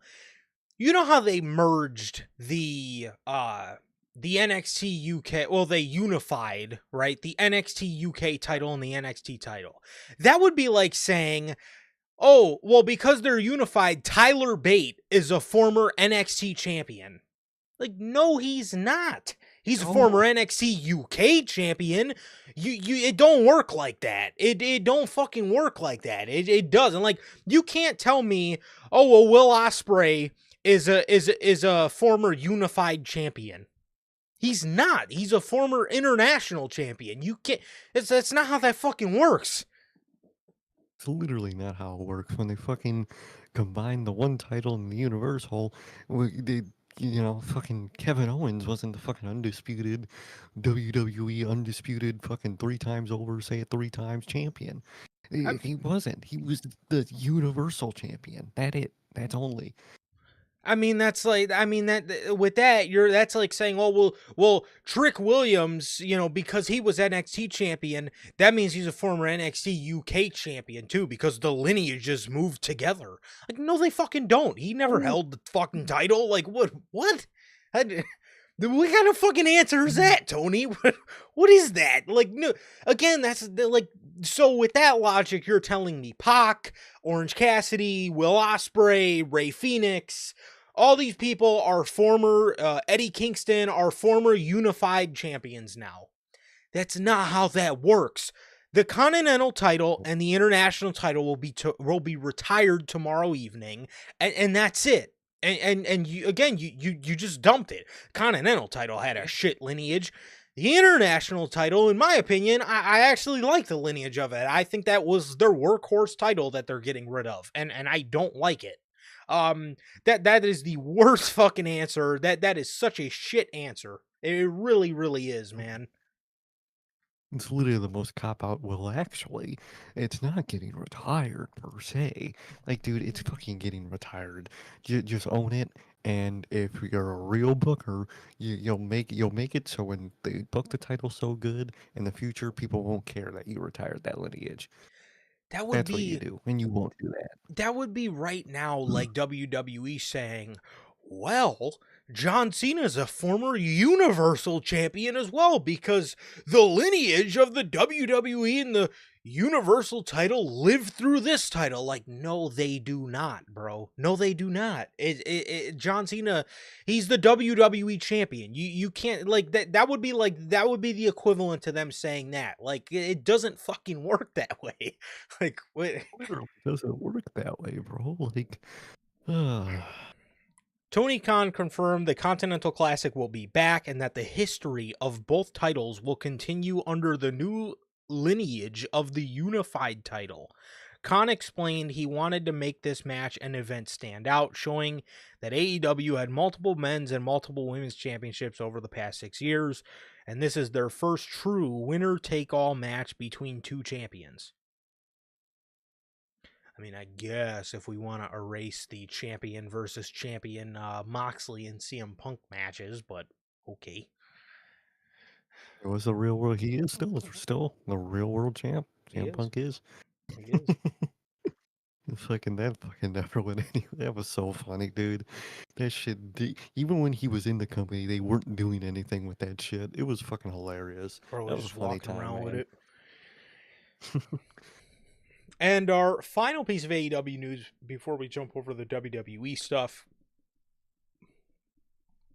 Tomorrow, get ready to bring the boom. Oh, All right, get this, guys. Get this. This is a big piece of news here. I should have put this in the thumbnail. It's so huge. Big Boom AJ is set to make his AEW return alongside Big Justice and that's a real one. the Rizzler. There you go. There's the draw out of the Oh, fucking faction. shit. The faction. Right. It's the fucking draw out of that fucking faction. God damn it, I'm excited. Have you seen those pictures of fucking I him did. staring at Lance Archer? That shit is fucking hilarious. Yeah. Man, fuck all these WWE celebrities they have. Fucking, we got Rizzler, bro. That's We all I do. need. All right, well, get this. He says they're coming for the Don Callis family. I mean, Big Boom AJ, he challenged Josh Alexander. He challenged Lance Archer. He challenged Harris Cero. He challenged Harris? he challenged Rocky Romero. Shit's getting real tomorrow night, man. I tell you that. Literally, they're going to be the only ones with any personality in that match. But Sir K, man, he challenged Harris Cero. Harris Cero. Is it Harris Cero? Who said that? Who called that man Harris Cero? Big Boom himself, Big Boom AJ.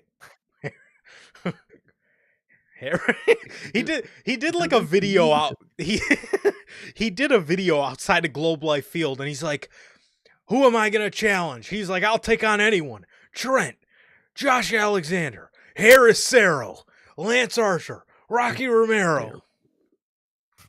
I challenge anyone. Not Cero. There's a C. He didn't. How do Harris. you read it as Harris? Harris. Harris. Like, how do you read that as Harris? Well, either way, man, they're gonna be the only ones with personality in that match. The real faction. Fuck the Death Riders. Fuck the Seth Riders. Fuck all of them, bruh. The This is the Seth faction for Riders. me. I love that, dude. Dude, the edits with the fucking with theme song are dude. great. Yeah, bro, I was watching some of those, dude. The fucking it was like the Death Riders Trons, but instead of death, it said the Seth Riders. That's too just funny. Clips of those guys doing shit. One thing I will say about that group, they're booked like shit, but that theme song goes so fucking crazy, dude. Their fans I fucking hate love that it. song. Which is fun, cause like, dude, that song is fucking hard. Even though fans used to love that song when Mox just used it, but you know wrestling fans, they hate one thing of something, they hate everything about it. But dude, that song kicks ass, dude. It really does. Dude, that riff in the beginning, dude, that song is fucking tough, bro. People always say it sounds generic. Like, have y'all not heard anything Def Rebel puts out, or like half of the other like Mikey Ruckus songs that all fucking sound the same? Like, okay. It was if that song came out in like '09, yeah, it would be probably generic for that time. Yeah. But in this time, that song's not generic at all. All we get is like super like poppy music nowadays for these wrestlers, dude. So this is or we get like that like instrumental like radio rock where it's like pop kind of rock. Like it's it's too like drummy half the time with a lot of like these theme songs and like rock music they put for these people, man. But that song kicks ass, man. But Goated Faction, they're facing the other Goated Faction in AEW, the Don Callis family. No, you got it right. And we're getting the Adam Cole I did family. get it right the first time. What is the name for this faction of Rizzler, Big Boom, AJ, and fucking the other one? The Costco guys? Big Justice. Yes. Nah, fuck that. That's too lame. We need maybe Boomin. I like Boomin. Oh, that's. They gotta come out to Fetty. They gotta come out to Fetty Wap Boomin', bro. Dude, that would be perfect, bro. Dude, Rizzler coming out to Boomin', come on, bro. Even though their theme song does go hard. Their theme song does go hard. That Costco guy theme song, that's an all-time banger right there. That's an It really is, man. It really is. But we're gonna see them all in, and I'll tell you right now, I'd much rather see them than fucking Jelly Roll. So at least we have a fun fucking celebrity appearance here, and they're not facing big name. This is what I love about AEW using the Costco guys. They're fucking hilarious, so I can laugh at them or with them, whatever you choose, and they're not overexposed. Exactly. It's not like they show them every week on Dynamite, or if they're not facing the fucking actual tag team champions or nothing. They're facing them versus the fucking the jobbers on the show. And that's fine. Fucking Harris Cero is not gonna fucking lose any real momentum realistically facing these guys because he doesn't really have any AEW to begin with. So this is how you use celebrities. You make it funny, you make it simple, and you make it digestible. And this is what it is, man. He literally the Rizzler was our thumbnail for Full Gear. Come on, bro. He was. Harris Cero, that's too funny. No, I don't mind, and they keep him on the 0 hour too. You know, like you said, Exactly. if Mhm. fucking big boom AJ's not facing fucking Adam Cole to see who has the bigger boom for the TNT championship at All In, like they keep him on the 0 hour. They're fucking hilarious because they're all dorks, and well, except for the Rizzler. That's real fucking aura right there. The other two are fucking so dorky, it's fucking hilarious. They just do their stupid boom shit, and it's funny, at least to me. I don't know if anybody else finds it. I know to you it's fucking funny too, Hilarious. Dude, but just seeing that fucking kid just waddle around just looking, genuinely the funniest shit ever, dude. Genuinely the funniest shit ever. It is the genuinely yeah. hilarious. I mean, all eyes are on the Rizzler when he's in the building, though, bro. So you Mhm. know that man's got true aura, and I'm excited to see it continue tomorrow, bro. Sometimes I forget Exactly. sometimes I forget he's a kid, bro. I just so used to thinking he's a mob boss, you know.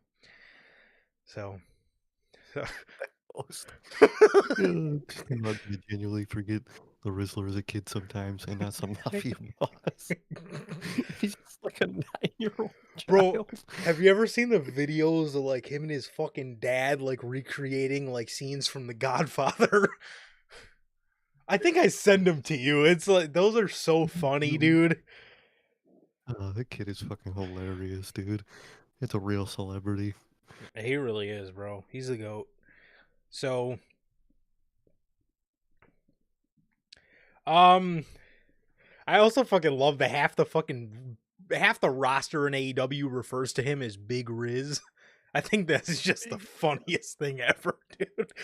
Yeah, this fucking hey, big Ray. So, anyways, moving on to some WWE news, man. But before we get to that, we got an official word from our sponsor here at NHP. W Energy. W is an energy drink loaded with vitamins and nootropics formulated to form. Let's think about fucking Harris formulated to improve focus without getting the jitters.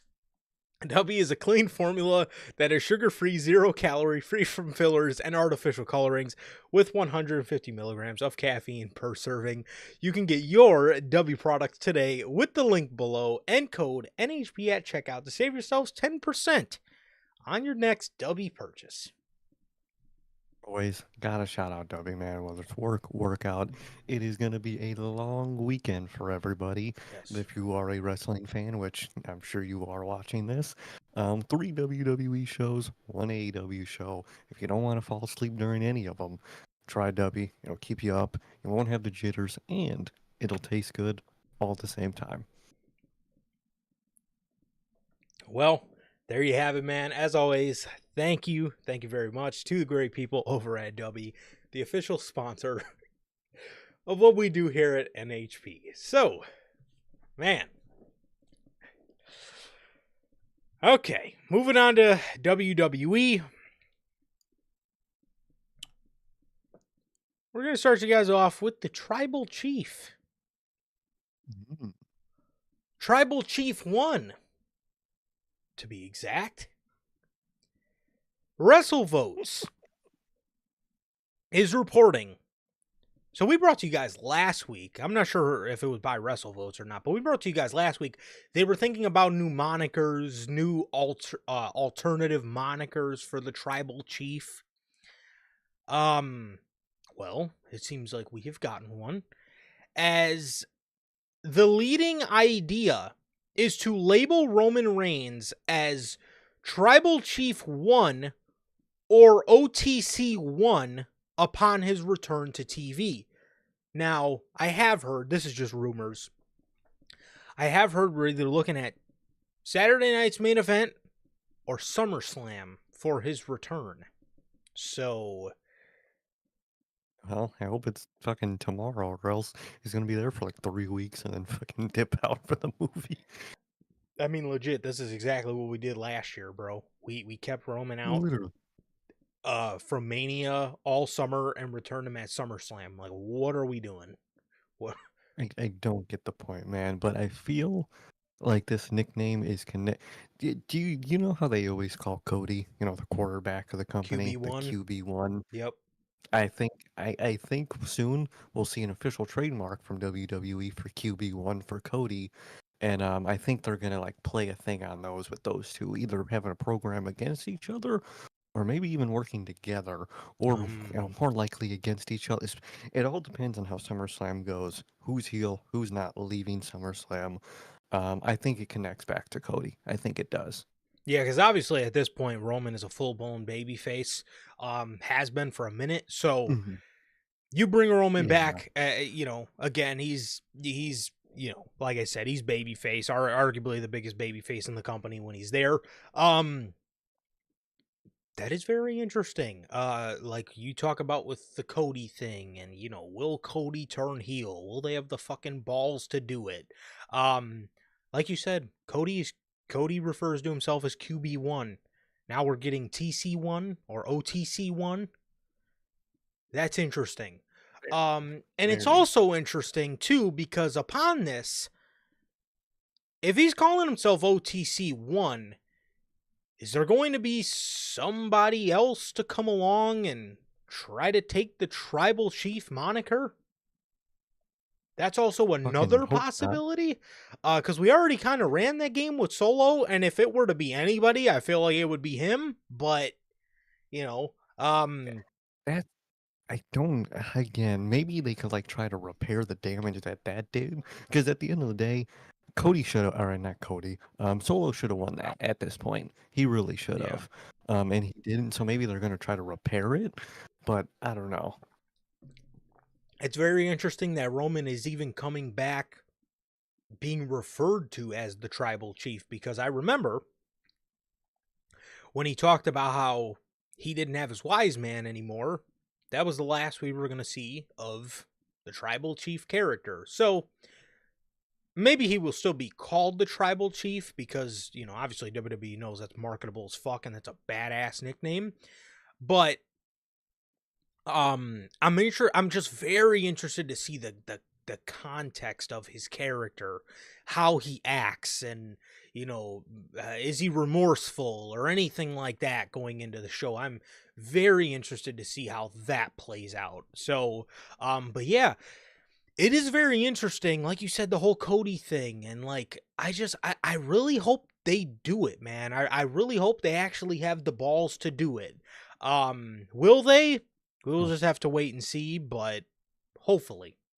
I can Because wishful how thinking. how cool would Cody calling how cool would Cody calling himself the quarterback be if he was a heel? It's babyface. It's cool. He works hard. He's the main guy. But it's cool. But as a heel, that like nickname and like identity that he sees himself as would be so much cooler, dude. Like, yeah, I'm the fucking quarterback. What are you guys gonna fucking? Yeah. It'd be It'll be so fire if he's yeah, heel, dude. for sure, for sure. And when Cody's heel, he has a very just, kind of jock, prick like attitude. And when you think of like the stereotypical jock, it's the high school quarterback, right? So like Exactly. the court, nobody ever fucking likes the high school quarterback. He's always a fucking cocky prick. You know what I mean? It's He's just always the like bully in the movie or whatever. exactly. So I don't want to get my hopes up too high. I'll say I just really hope they do it. I really hope I they hope so. fucking do it. I just I the double turn is such a fucking good idea, man. It is. It really is, dude.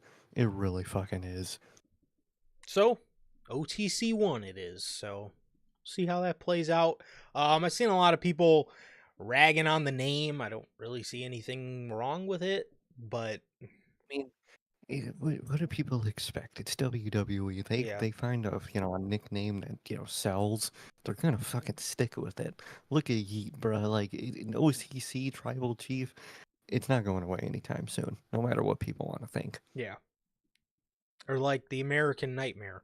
Everywhere they go, Chicago Nightmare, Saudi Arabia, like all their shirts are just Exactly. insert town nightmare. You know what I mean? Nightmare. It's what they do.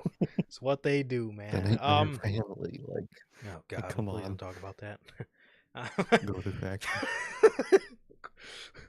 um, speaking Foreign of, employee. damn. Speaking of Cody's opponent going into SummerSlam, the GOAT, John Cena.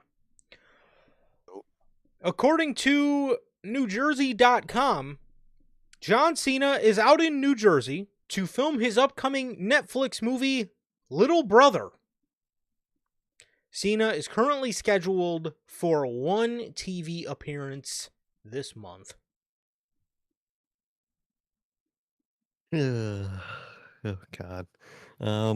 Fuck. I mean, it's John Cena. I knew he was filming stuff even with his last year being this year.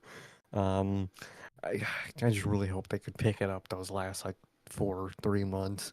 Well, did you hear Cena's been on interviews? He Oh, no. said that they are 7 months through, and he said something along the lines of like, a lot of what he's done he's happy with, but he said the last couple months things are going to get a whole lot more compelling. So I didn't think I saw something like that where he said it was like everything was really just getting started right now, even yeah, though we're like man, halfway through. I feel like dude. I'm excited. I think I'm hoping too much. I don't want to hope too much Oh, and get exactly. disappointed. I I feel like so bad.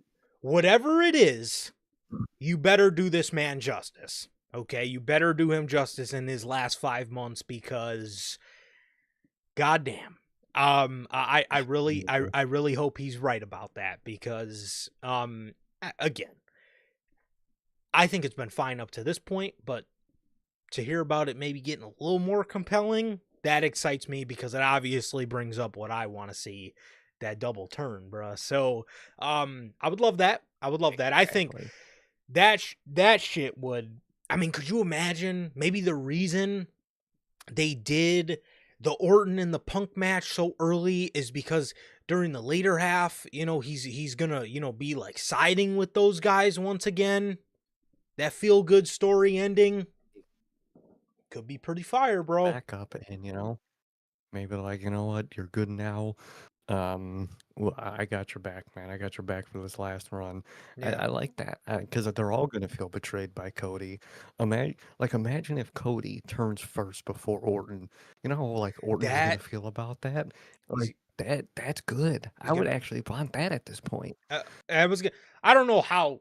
I don't know what the probability of it is, but like maybe Cody gets a group. I don't know if it's a bit overkill, which Mm, or maybe he just aligns with a group for like a I time was thinking, being. Maybe he aligns with Seth's I could group. see We know they're boys. We know they're maybe, boys. So yeah, and maybe that's when like Heyman starts to feel some type of way about the group, and that's maybe one of the causing reasons why him and Braun dip out. Could mm, be, could be. I was gonna say, and then maybe John Cena will be left all alone, but his greatest rivals become his fucking his Greatest ally. brothers. Yeah. Um Hmm. Orton, Punk, maybe OTC1, those kind of That would guys be could. great. And maybe at where we are fucking digging ourselves away. We're- This is we're- happening, by the way. yeah, But yeah. none, none of this is gonna fucking happen. But maybe at War Games, it's Cody and with the help of Rollins' group versus the OGs, Punk, Orton, Cena, Roman.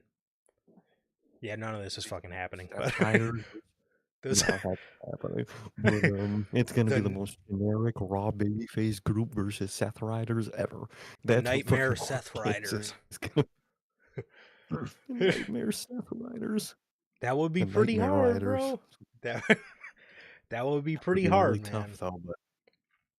Hmm. So, um, yeah, could be interesting, man. Could be interesting. But yes, I did see he said it was gonna get a whole lot more compelling. So I'm fucking with that. I'm fucking with that, man. Man, Even though me and Sir K probably just digged ourselves way too down a rabbit hole that we cannot get out of at this point. However, speaking of the Seth Rollins, Paul Heyman, Braun Breaker, and Bronson Reed group,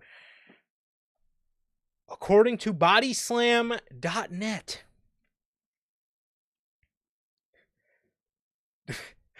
WWE's long-term plan is reportedly for Braun Breaker to turn on Seth Rollins. No way. No. Dude, before the group was formed, people had that fucking dude. When the group, was kind of just right at like the end of Mania, and we're like, oh, Seth's probably gonna get a group. I'm sure Braun's gonna be in it. Even then, before he was even in the group, people put him in the group and then said, yeah, he'd probably be the first to dip out too and turn on him. Like, no way, he's gonna turn on him. Yeah, who would have thought that, man? So Man, they go on to say, it's noted that the turn is expected to be a long way off, but when it happens, it's expected to be explosive, with Paul Heyman siding with Braun Breaker. WWE reportedly see Breaker as the future of the main event scene. I would hope they would not have him go out there and say that, and he isn't. So I would definitely think he is the future, man. And I think it's obvious. He is a Paul Heyman guy, fucking by the book, dude. Yeah, So I think it's pretty obvious, man. I actually really can't wait for that. for sure, man. You already know. I mean, he's pretty over now, but you already know when him and Paul Heyman get that singles run, you know Heyman's just gonna get him even more over. And then when that happens, he's gonna become a huge fucking baby face, and then Paul will turn on him, and it's Find some new guy. yeah, and then It's, and then it's he gonna and class. yep, and then he's gonna be an over as fuck baby face, just like Roman. So Mhm. so yeah, so I mean, I really like that. I obviously like, Paul Heyman not sticking around Seth Rollins and just, taking the route of siding with Braun. I think that's the way to go. I think Seth is going to get way too egotistical. I think he's going to get way over his head. He's probably going to start disrespecting Paul or whatever the case may be. You can already see Braun is maybe a little way too hot-headed now for Seth Rollins to deal with. So I'm interested to see how that develops, and I'm interested in the overall story they're going to tell here. But damn, can this group get an identity, please? Please, can they just fucking get an identity, a name at the very least? Belle, how you doing, Belle? Bell. Hey, I looked over and I seen fucking Bell, man. How's it going? How's it going? Um,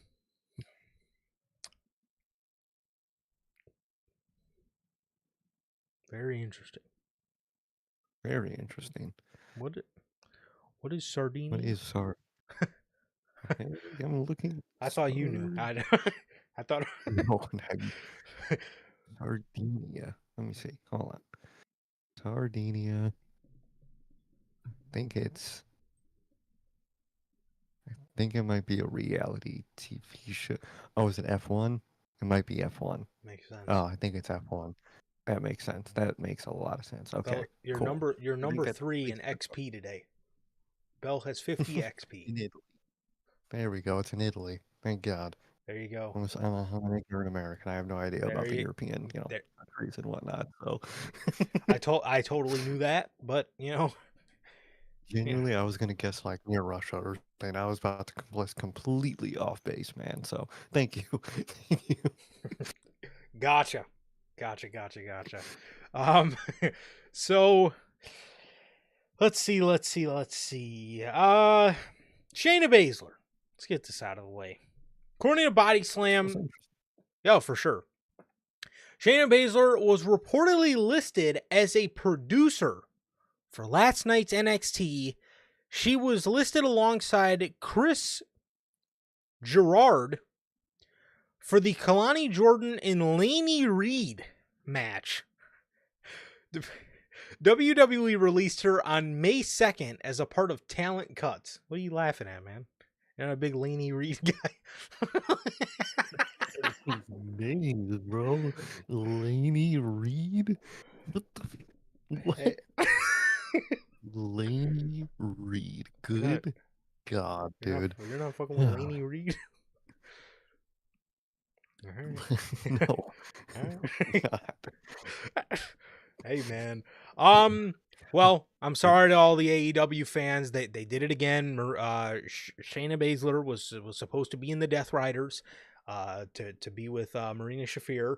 It doesn't look like that's happening. It does not look like that's happening, man. And I'm sorry to the AEW audience, but I mean, I could see this, man. This doesn't really come as a too much of a shock. Now, I definitely could have seen her going to AEW, but it looks like she wanted to go the producer route and stick around in WWE. So if that's what she wanted to do, man, then I'm happy for her. Exactly, man. I like that. I like that pathway for, wrestlers. It's always a great pathway. And I'm glad she's doing something that she obviously enjoys producing, helping out. And that's good to see, man. I hope she gets to produce more. Definitely. Definitely, man. So,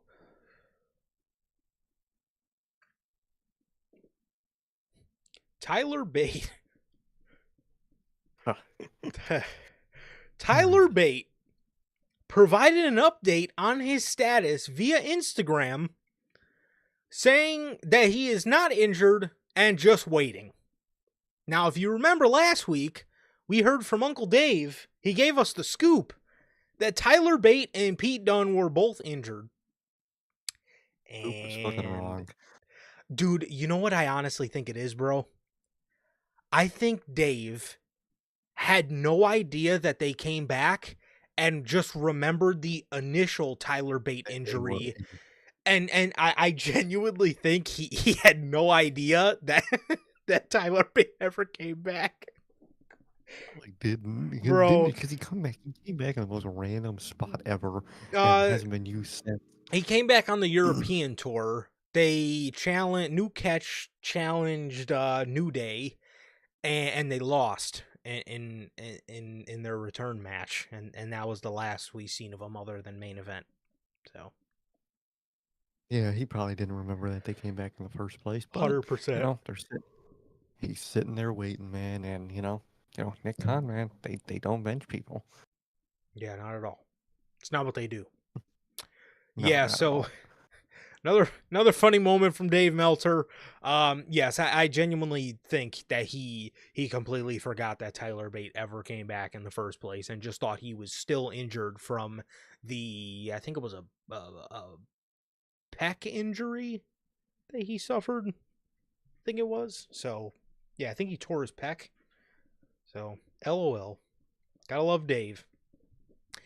Pat McAfee. Fucking lie. Where is Pat McAfee? Well, Pat provided an update.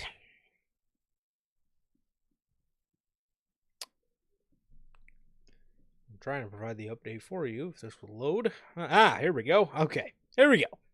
So, Pat McAfee provided an update on a recent episode of The Pat McAfee Show.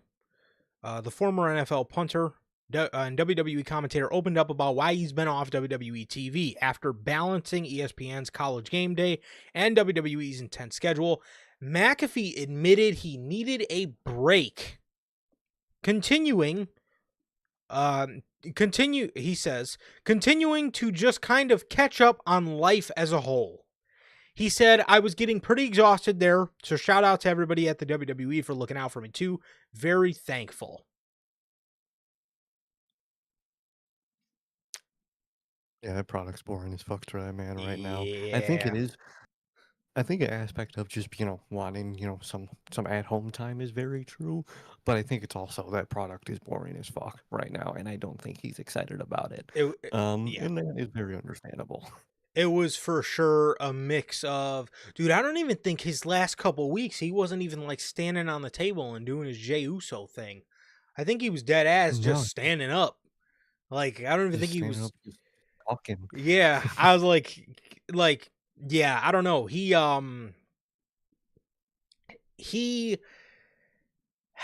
Yeah, you could definitely tell during his last couple weeks, he definitely needed that break. He definitely, I think a lot of the aspect is the schedule, and I think it was the schedule mixed of what he's flying to call, because he's flying Yeah. wherever he needs to fly to call a boring episode of Raw 9 times out of 10. So it's just like, it's probably just something he didn't feel invested in, and he didn't feel like his travel was worth the time, you know?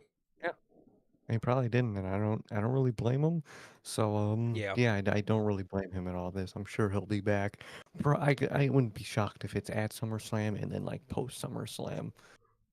I could see that. I could see that. Even though I think this is around the time of year that the whole college thing starts. So Oh yeah, so he might not be back till that's done. he might not even be. He usually comes back at Rumble. Is usually when everything kind of Oh wraps yeah, up.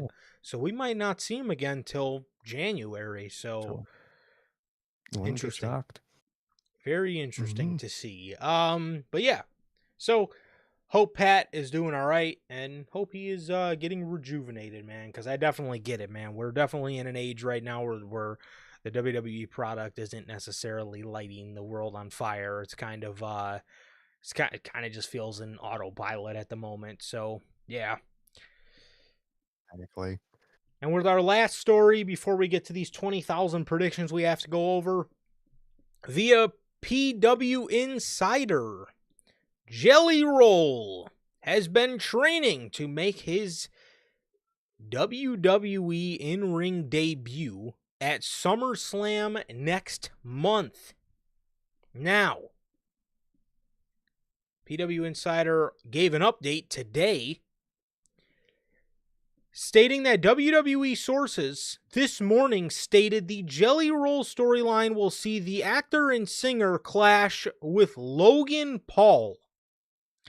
WWE sources shut down the idea that was originally pitched for him to be involved in an angle with Cody Rhodes. Oh good God. What did I say? Yep. Literally. It's like they I just yeah. fucking said that, dude. I said I was fucking terrified because for some reason they always like to have Cody Rhodes with some celebrities, and they always like to have him, be the poster child, and they always like Cody stuff to be involved with some bullshit. Really Obviously, fucking do, man. Yeah. the biggest Hmm. example of that is the Travis Scott. And I don't know what was telling me that Jelly Roll might be involved somewhat with Cody Rhodes, but I am fucking glad to hear that got shut down. Logan Paul's perfect for this. I mean, there is nobody I care to see Logan Paul face right now on the active roster anyway. So No. Yeah, it kind of aligns perfectly, I guess. I don't know why Jelly Roll is on the pay-per-view in the first place. I thought the yeah, reason you were really moving, SummerSlam to 2 nights so you could get, more, active roster members on the show. yeah. But it's WWE, it's TKO. They're gonna spend it to get more celebrities on the show. But at least it's a celebrity basically versus a celebrity. And if Yeah. he's gonna fucking have to be on that show, they picked the only one that's doable with that. And I'm very interested to see how Logan Paul is going to be as a ring general. Because 9 times out of 10, he's in the ring with You somebody need who one. can lead. Yeah.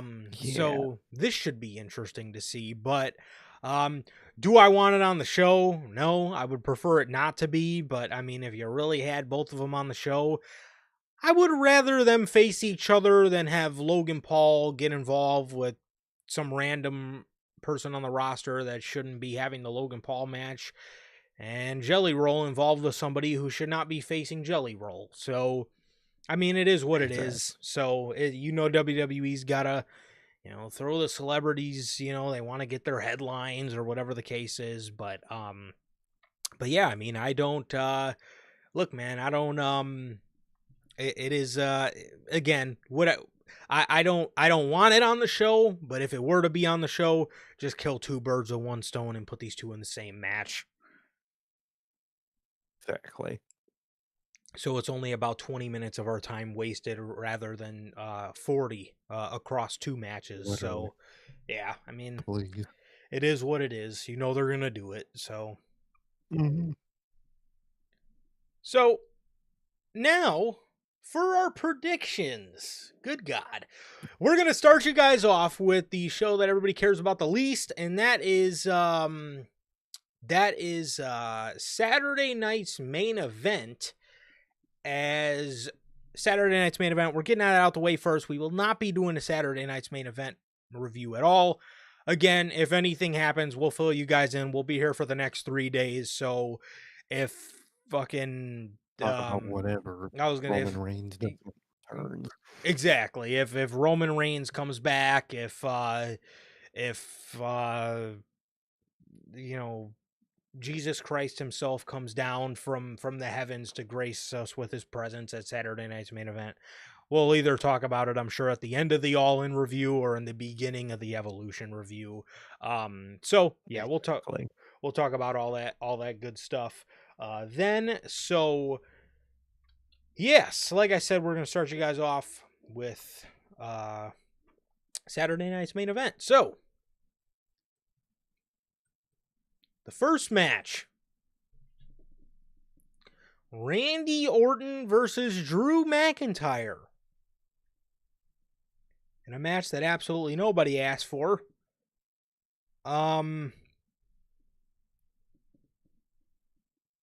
Wins this shit. Uh I would have to say Drew. wait, what? I would hope. Did they put Christopher Daniels, Scorpio Sky, and Top Flight together? Possibly. Oh, they did on I Collision. They're called Sky Flight.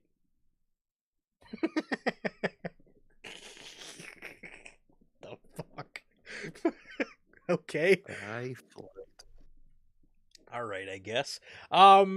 So I am gonna go ahead, for the sake of Randy Orton getting more upset, and for the sake of Drew McIntyre being brought back on a fucking tape show, I'll go ahead and hope Drew McIntyre can get the win here. Yeah, same. I'll go with Drew McIntyre too. Next up, we got Solo Sikoa defending the U.S. title against his big brother, Big Jim. Go.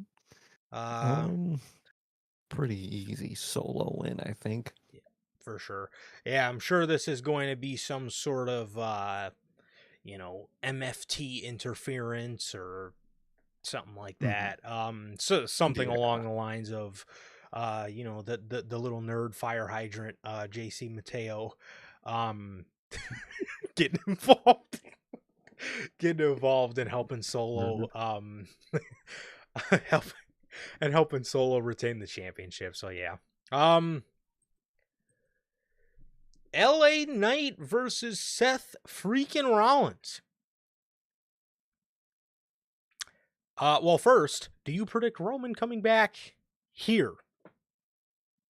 Possibly. Might be at SummerSlam at this point. If they're already making, the OTC one, Tribal Chief one stuff, maybe, possibly Saturday night's main event, and they want to be the talking point of the weekend. So I might put the Roman prediction here. Yeah, because if you bring him back at SummerSlam, I would really hope you wouldn't bring him back to like confront Cody, because I feel like that would like overshadow the moment of like Cena being sad or whatever because he just lost the championship if a turn happens. Exactly. So I think Saturday night's main event is the better spot to bring him back at, man. Because I think it is.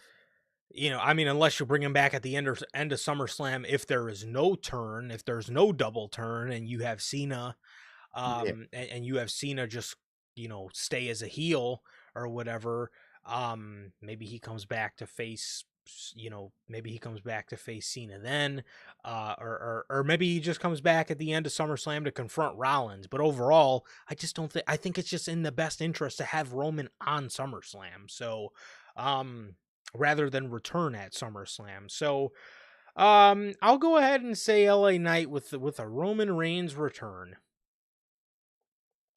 Same. And for the last match we have on Saturday night's main event, the retirement match. Bill Goldberg versus Gunther. I would hope it's anybody. I hope not Goldberg. That would be insane. But pretty obvious Gunther win. I was Pretty gonna. obvious Gunther win. No, I was gonna say I would hope to the heavens that this one would be a fucking Gunther win. Do I, again, if they have Goldberg win this, man, that is just I really hope people hold Triple H to that the same way we held Vince to that, because that will be some next level bullshit if this man has to take a fucking Exactly. loss to Goldberg. He already took a loss to Jey Uso via tap out. So I can really hope he doesn't lose to the guy who we already know is fucking partially injured. So, moving on to All In, before we get on to the predictions, I figured I would show you guys this. AEW posted this on all their social media pages, so I figured I'd just put you guys onto this in case you haven't seen it. These are your global start times, so it's got New York, Central Time, Denver, Los Angeles, UK, Portugal, Germany, France, Spain, Greece, Finland, Saudi Arabia, India, Thailand, Vietnam, China, Singapore, Hong Kong, Japan, Korea, Perth, Adelaide, and Sydney and Melbourne. So these are all your times. If you got a screenshot or if you just want to take a look real quick, there you have it. So the pre-show too. Gotcha. Okay, so the pre-show starts at 2. Because for us, it's yes. Okay. At least I would assume. Because we always heard that the main show was starting at 3. So I would assume that they're including the pre-show in there. Let's see. Hope so. Let's see. Let me do a quick. Because for once they said it was 3 o'clock.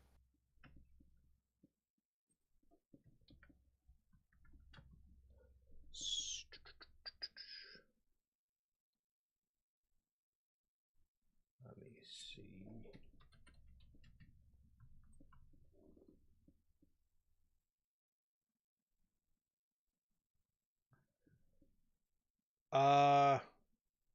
Okay, so the pre-show starts at noon Central, so they're gonna have a 2-hour pre-show, and the show does start at 2 o'clock for us. It starts at 3 Lord, Eastern. So the main show starts at 2. Okay. Yeah. So okay. so it does start at 2. Yeah, so this image you see here on your screen is not counting the pre-show. This is the start time for the actual show. So what if you do want to catch the pre-show to see the Rizzler, then it's 2 hours beforehand. So if you are like in our case, Central Time, your pre-show will start at noon. So and then the actual show will be at 2, just so you guys are aware. So yeah, this is the image they put out. So just in case you guys did not know what your start time is, this is the start time for the actual show. So yeah. Okay. Now with the predictions for All In Texas. Here we are. Starting off, we have the Ops versus the Death Riders. Claudio, Wheeler Yuta, and baby John Moxley.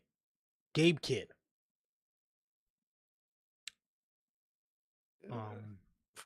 I love how we still did we ever find out why Gabe Kidd and John Moxley are tight? Did we ever find this out? No, we did not. They just put him there because he didn't like Kenny Omega or something, whatever it was, even though he doesn't like the Young Bucks. But that was a whole debacle. But no, we never found out. Wow. I guess the Ops. Yeah, maybe. Kind of depends on the main. I could see, them getting the titles if Mox is losing his, so they have like something. But like, I don't know. I'll just say the Ops. There you go. For the TNT Championship, we have Adam Cole versus Kyle O'Fletcher. This has got to be a squash, bro. I think you said that the other day, bro. this this has got to be Just some squash the guy. 100%. This has got to be some kind of squash, man. I mean, this Adam Cole reign is absolutely cooked. This Adam Cole AEW contract is absolutely cooked. This whole run has just been shit, minus the debut, of course. Yeah. Hopefully this is a Kyle Fletcher victory. Match should be good though. It should. The women's casino gauntlet match. I don't even know who the fuck is in this. I forgot about the women get their one. I don't know. I could let me see. Okay. Let me see if there's any names that have qualified for this.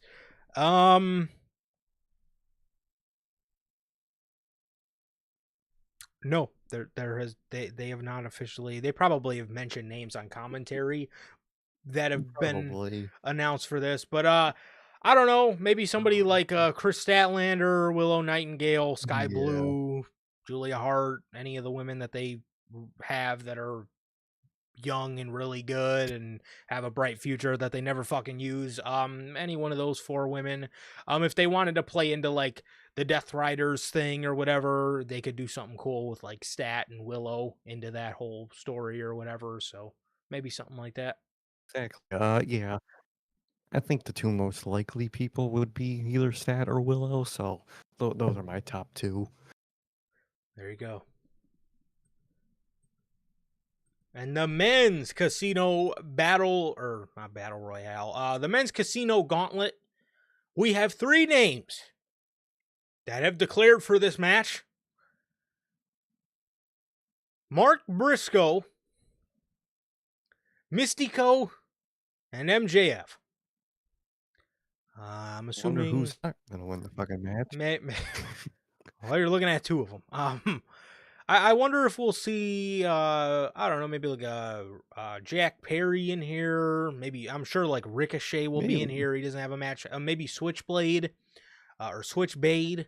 Yeah, maybe Switchblade shows up. Maybe. I still think MJF win. I think so too. I also, because he's also got that story with Paige. So if MJF wins, maybe that'll be a good indication that he will, because before they kind of dropped the story and forgot about it, it seemed like they were going to go in the direction of him and Hangman were kind of in a race to see who can get the title back. So yeah, if MJF wins, that could be a good indication that Adam Page could maybe have the victory in the bag. So I'll go ahead and say MJF. Exactly. Hopefully. I'll go MJF too. The other two names that you have pre-announced do not lace the guy's boots. So there you go. Stand no chance. For the tag team championships, we have the Hurt Syndicate defending against the Patriarchy and Jet Speed. I will say, I'm happy that Mike Bailey ended up making the show. That is good. At least he's on the show to some regard. I would 100% have preferred some singles route, but him versus Adam Cole or it's something. Him versus Adam Cole or Cole, something, Fletcher, man. and Bailey, something like that. That would have been fire. But we're getting this instead, and I mean, I'm sure Hurt Syndicate will win, but it will be good to see him. But it's an obvious Hurt Syndicate win. I think there's going to be infighting in the Patriarchy, and I think I think Hurt Syndicate are going to win. Yeah, for sure. Yes, I agree with that. I think I'll also give a prediction of Nick Wayne turns on Christian here. Yeah, same. So yeah, going with the Hurt Syndicate though in general. The biggest women's match of all time, so they say. Toni Storm versus Mercedes Moné. Yeah, I think think. it's Yeah, I I think it's think this. pretty obvious. Yeah, I think this one is. I think this one is. I think we can see the writing on the wall here. I think. I think Mercedes is going to acquire championship number 101. So yeah, Exactly. I think, yeah, it's an obvious Mercedes win. Very, very obvious Mercedes win. yeah. Hopefully the match will be as good as they've told us it is going to be leading up to it. So there you have it. The Young Bucks versus Swerve and Will Ospreay, with the EVP titles on the line for the Bucks and the World Championship shot for a year on the line for Swerve and Will Ospreay. See a lot of people thinking that Jack Perry is going to come back here and help the Bucks win. That would fucking Jack make Perry, zero sense. Huh? yeah, that would be actual trash. If he would return in this match, I actually think he would, kind of fuck over the Young Bucks, to be honest. That would make At more least that's sense. kind of what they teased. That would make a lot more sense, but that's even if he shows up. I still think it's going to be Swerve and Osprey winning, though. Uh Yeah, I'll have to go ahead and say Swerve. And dude, did you see that segment with Swerve and Hangman on Collision? I think I did where he said Swerve said he was gonna like raise his kids in that house and or something. Is that what happened? That was, yeah, that was a line in there. He said he wanted to, but then he said he like thanked not thanked him, but he basically told Hangman, like, maybe that was for the best. Maybe it's time we let go of the past. That segment, that was so fucking Mm, good, man. I can't even I can't even good. explain that. It was so good, dude. It was like he stormed into the locker room, and they like thanked Will for everything that he's done. It was so fucking good, man. It was so good. A lot of people, man, that a lot of people are not giving AEW credit for like what they've done with the whole Swerve, Hangman, and Will thing leading up to it. I've actually really fucking enjoyed it. I think it's been great. And it was a really good segment, man. But yeah, I'll go out again. If Jack Perry shows up to help the Bucks after he hated these dudes in New Japan because they basically fucking left him to die in AEW, then I mean the level of logic is clearly just so fucking lost. But with as far as this match, man, I really think, especially with Osprey being like the whole poster child for the London Forbidden Door show, I really think Hangman might, as a thank you, might if Give Hang. a shot to him. I was gonna say just for like helping him take down the Death Riders and shit. I could very well see. I could very well see Will Osprey, Adam Page giving him that opportunity in the main event of Forbidden Door. So I'll go ahead and say Osprey and Swerve Same. for the Unified Championship. Winner take all, Okada versus Omega. This one's interesting. I would overall say Kenny. I think is the most likely. Okay. Um, hmm. Yeah, I'll go ahead and say Omega as well. I'll go ahead and say Omega as Mhm. well. I could see Tony Khan, you know, being very 50-50 on this though. I could see him wanting Yeah, Okada to go on to the Continental Classic this year and beat the record for and because I think he's tied with the record now for the greatest tournament wrestler of all time.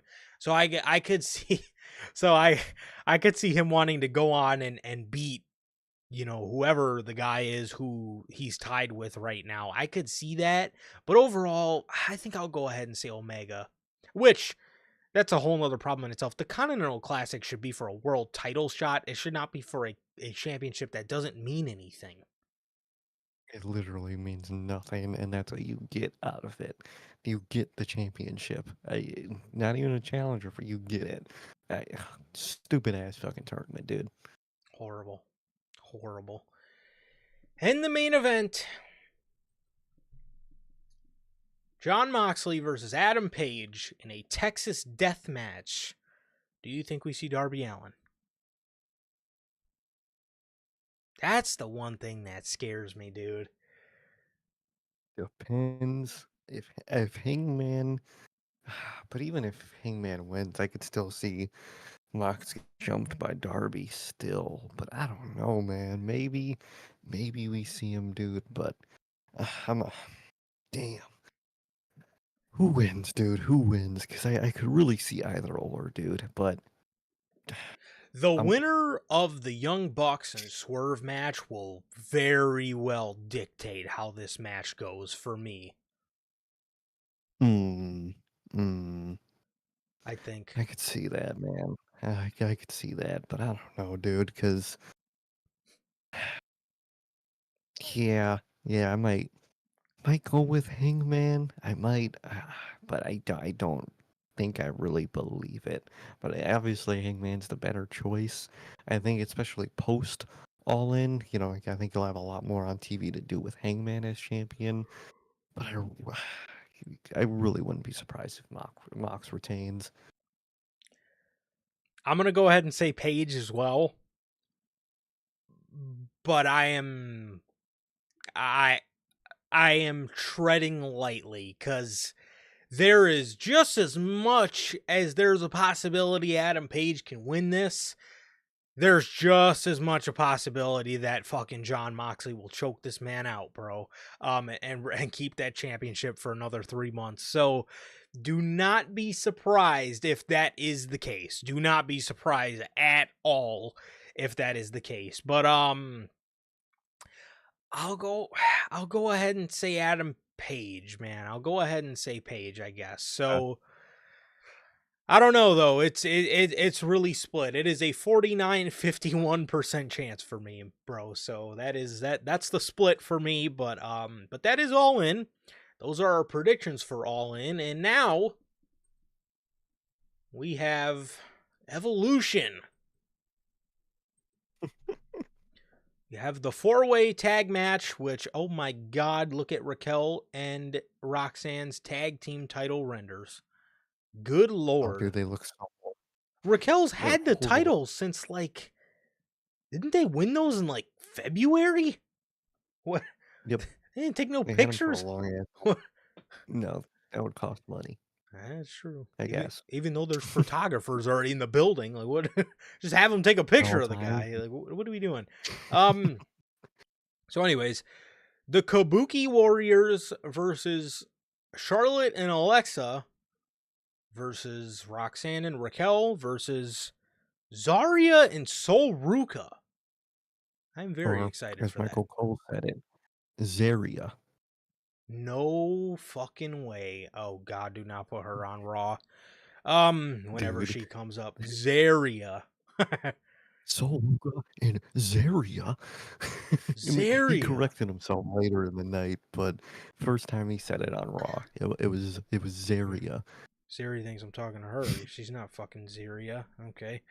Zarya's not even Zaria, let alone Siri. Okay.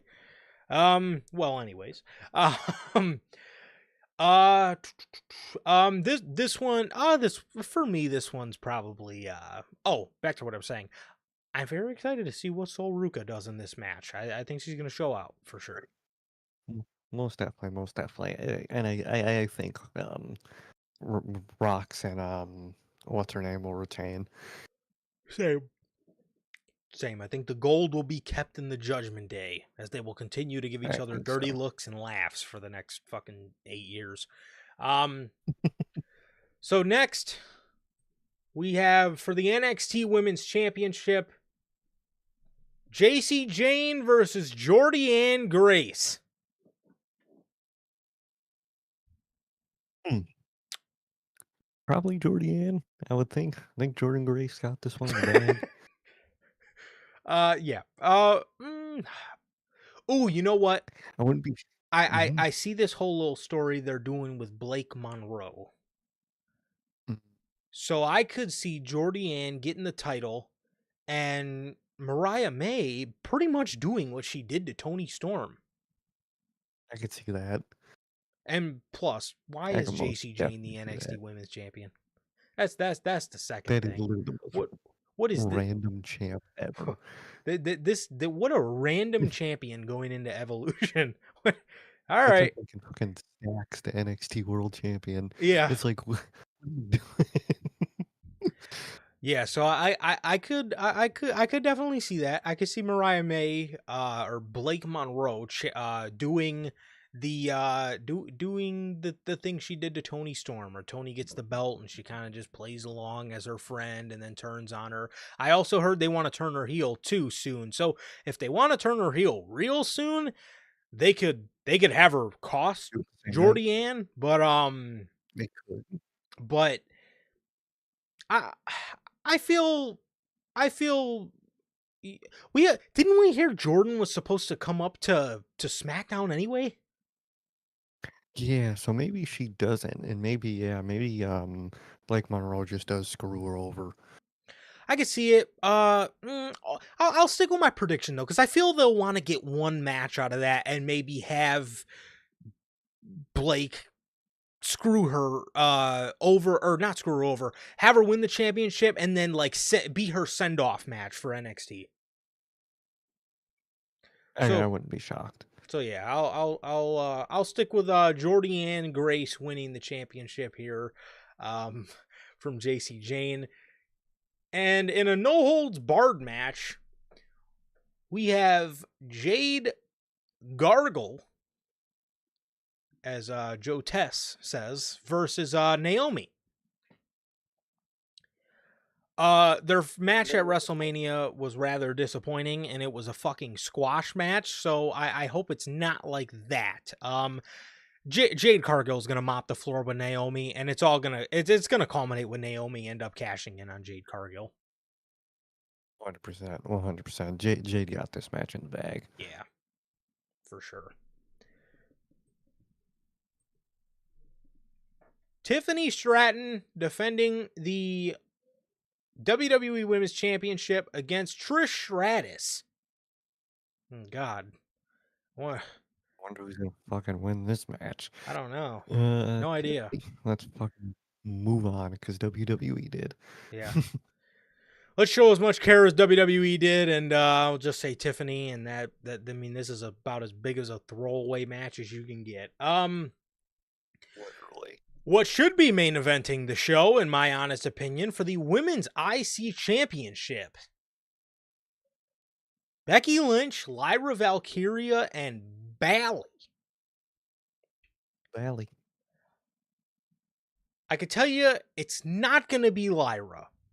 If WWE wants to extend this to SummerSlam because this is so fucking good, I could see Bex retaining here, and then maybe Bayley wins at SummerSlam. I could very well see something like that. I originally was maybe thinking Bayley could win this, but now I actually think it's in WWE's best interest to have Becky maybe capitalize on Lyra and Bayley fighting and hold it till SummerSlam. That might be the best way to do it, to be honest. Yeah, I could see that. That might be the best way because those two will still be chasing the title, but be, chasing, kind of hating each other at the same time with Becky instigating. So I could see that. So I might go with Becky too then. And should be the main event 1,000%.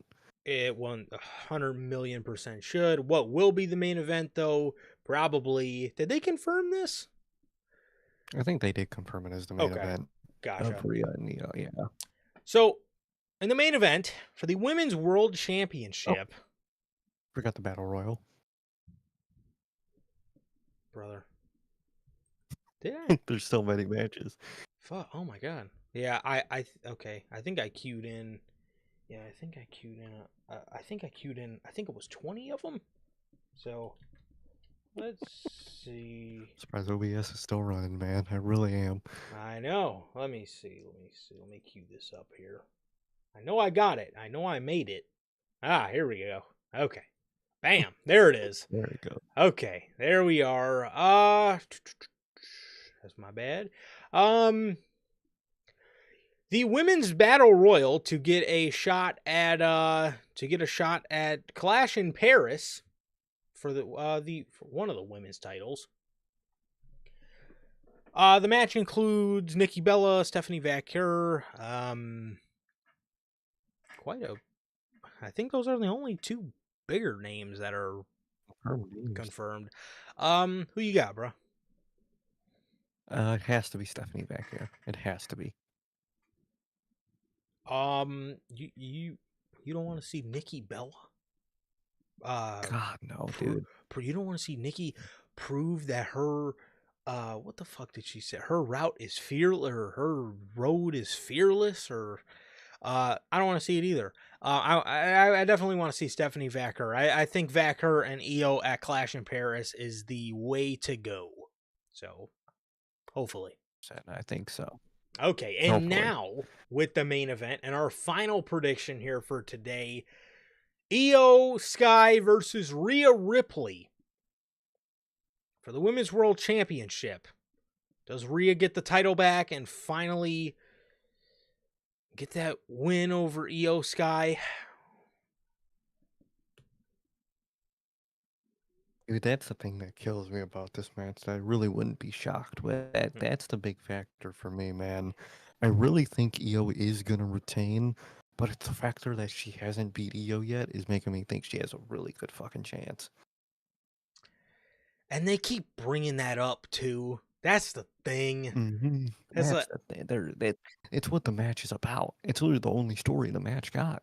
Yeah, good. Yeah, I mean, whatever the effort they put into the actual effort they put in the match was fucking little nothing. So, dude, I don't know. They keep bringing it up. I hope it's like a reverse psychology thing where they're gonna keep bringing it up for people to think like, oh, she's gonna, they keep bringing it up. She's never gonna beat her, and then she actually ends up losing. Hopefully, hope they use reverse psychology there. But for the betterment of creative, it's got to be Io. It has to be Io. It has to fucking be Io Sky. I think it's the most sensible. It's the better creative. It's the better one that people want right now. A lot of people want Io or Rhea out of the title scene for a little bit to feel fresh. I'm one of those people, kinda. I'm not one of those people that hates Rhea and they, those type of people. Yeah. But I think, character-wise, she should step out of the world title scene just for a little bit, just to refresh herself. And I think Io should retain, man, and I'm gonna predict Io. I agree. Yeah, and I'm sitting in the same boat as you, man. Again, I'm not one of these people that hate Rhea Ripley nowadays, but I just think it's about time for her to step out of that scene. And there's absolutely no fucking point to putting the women's championship on her. You have two amazing outcomes that you can do for Io Sky going into the fall with Asuka and Stephanie Vaquer. So those are like for me no-brainers for them to do.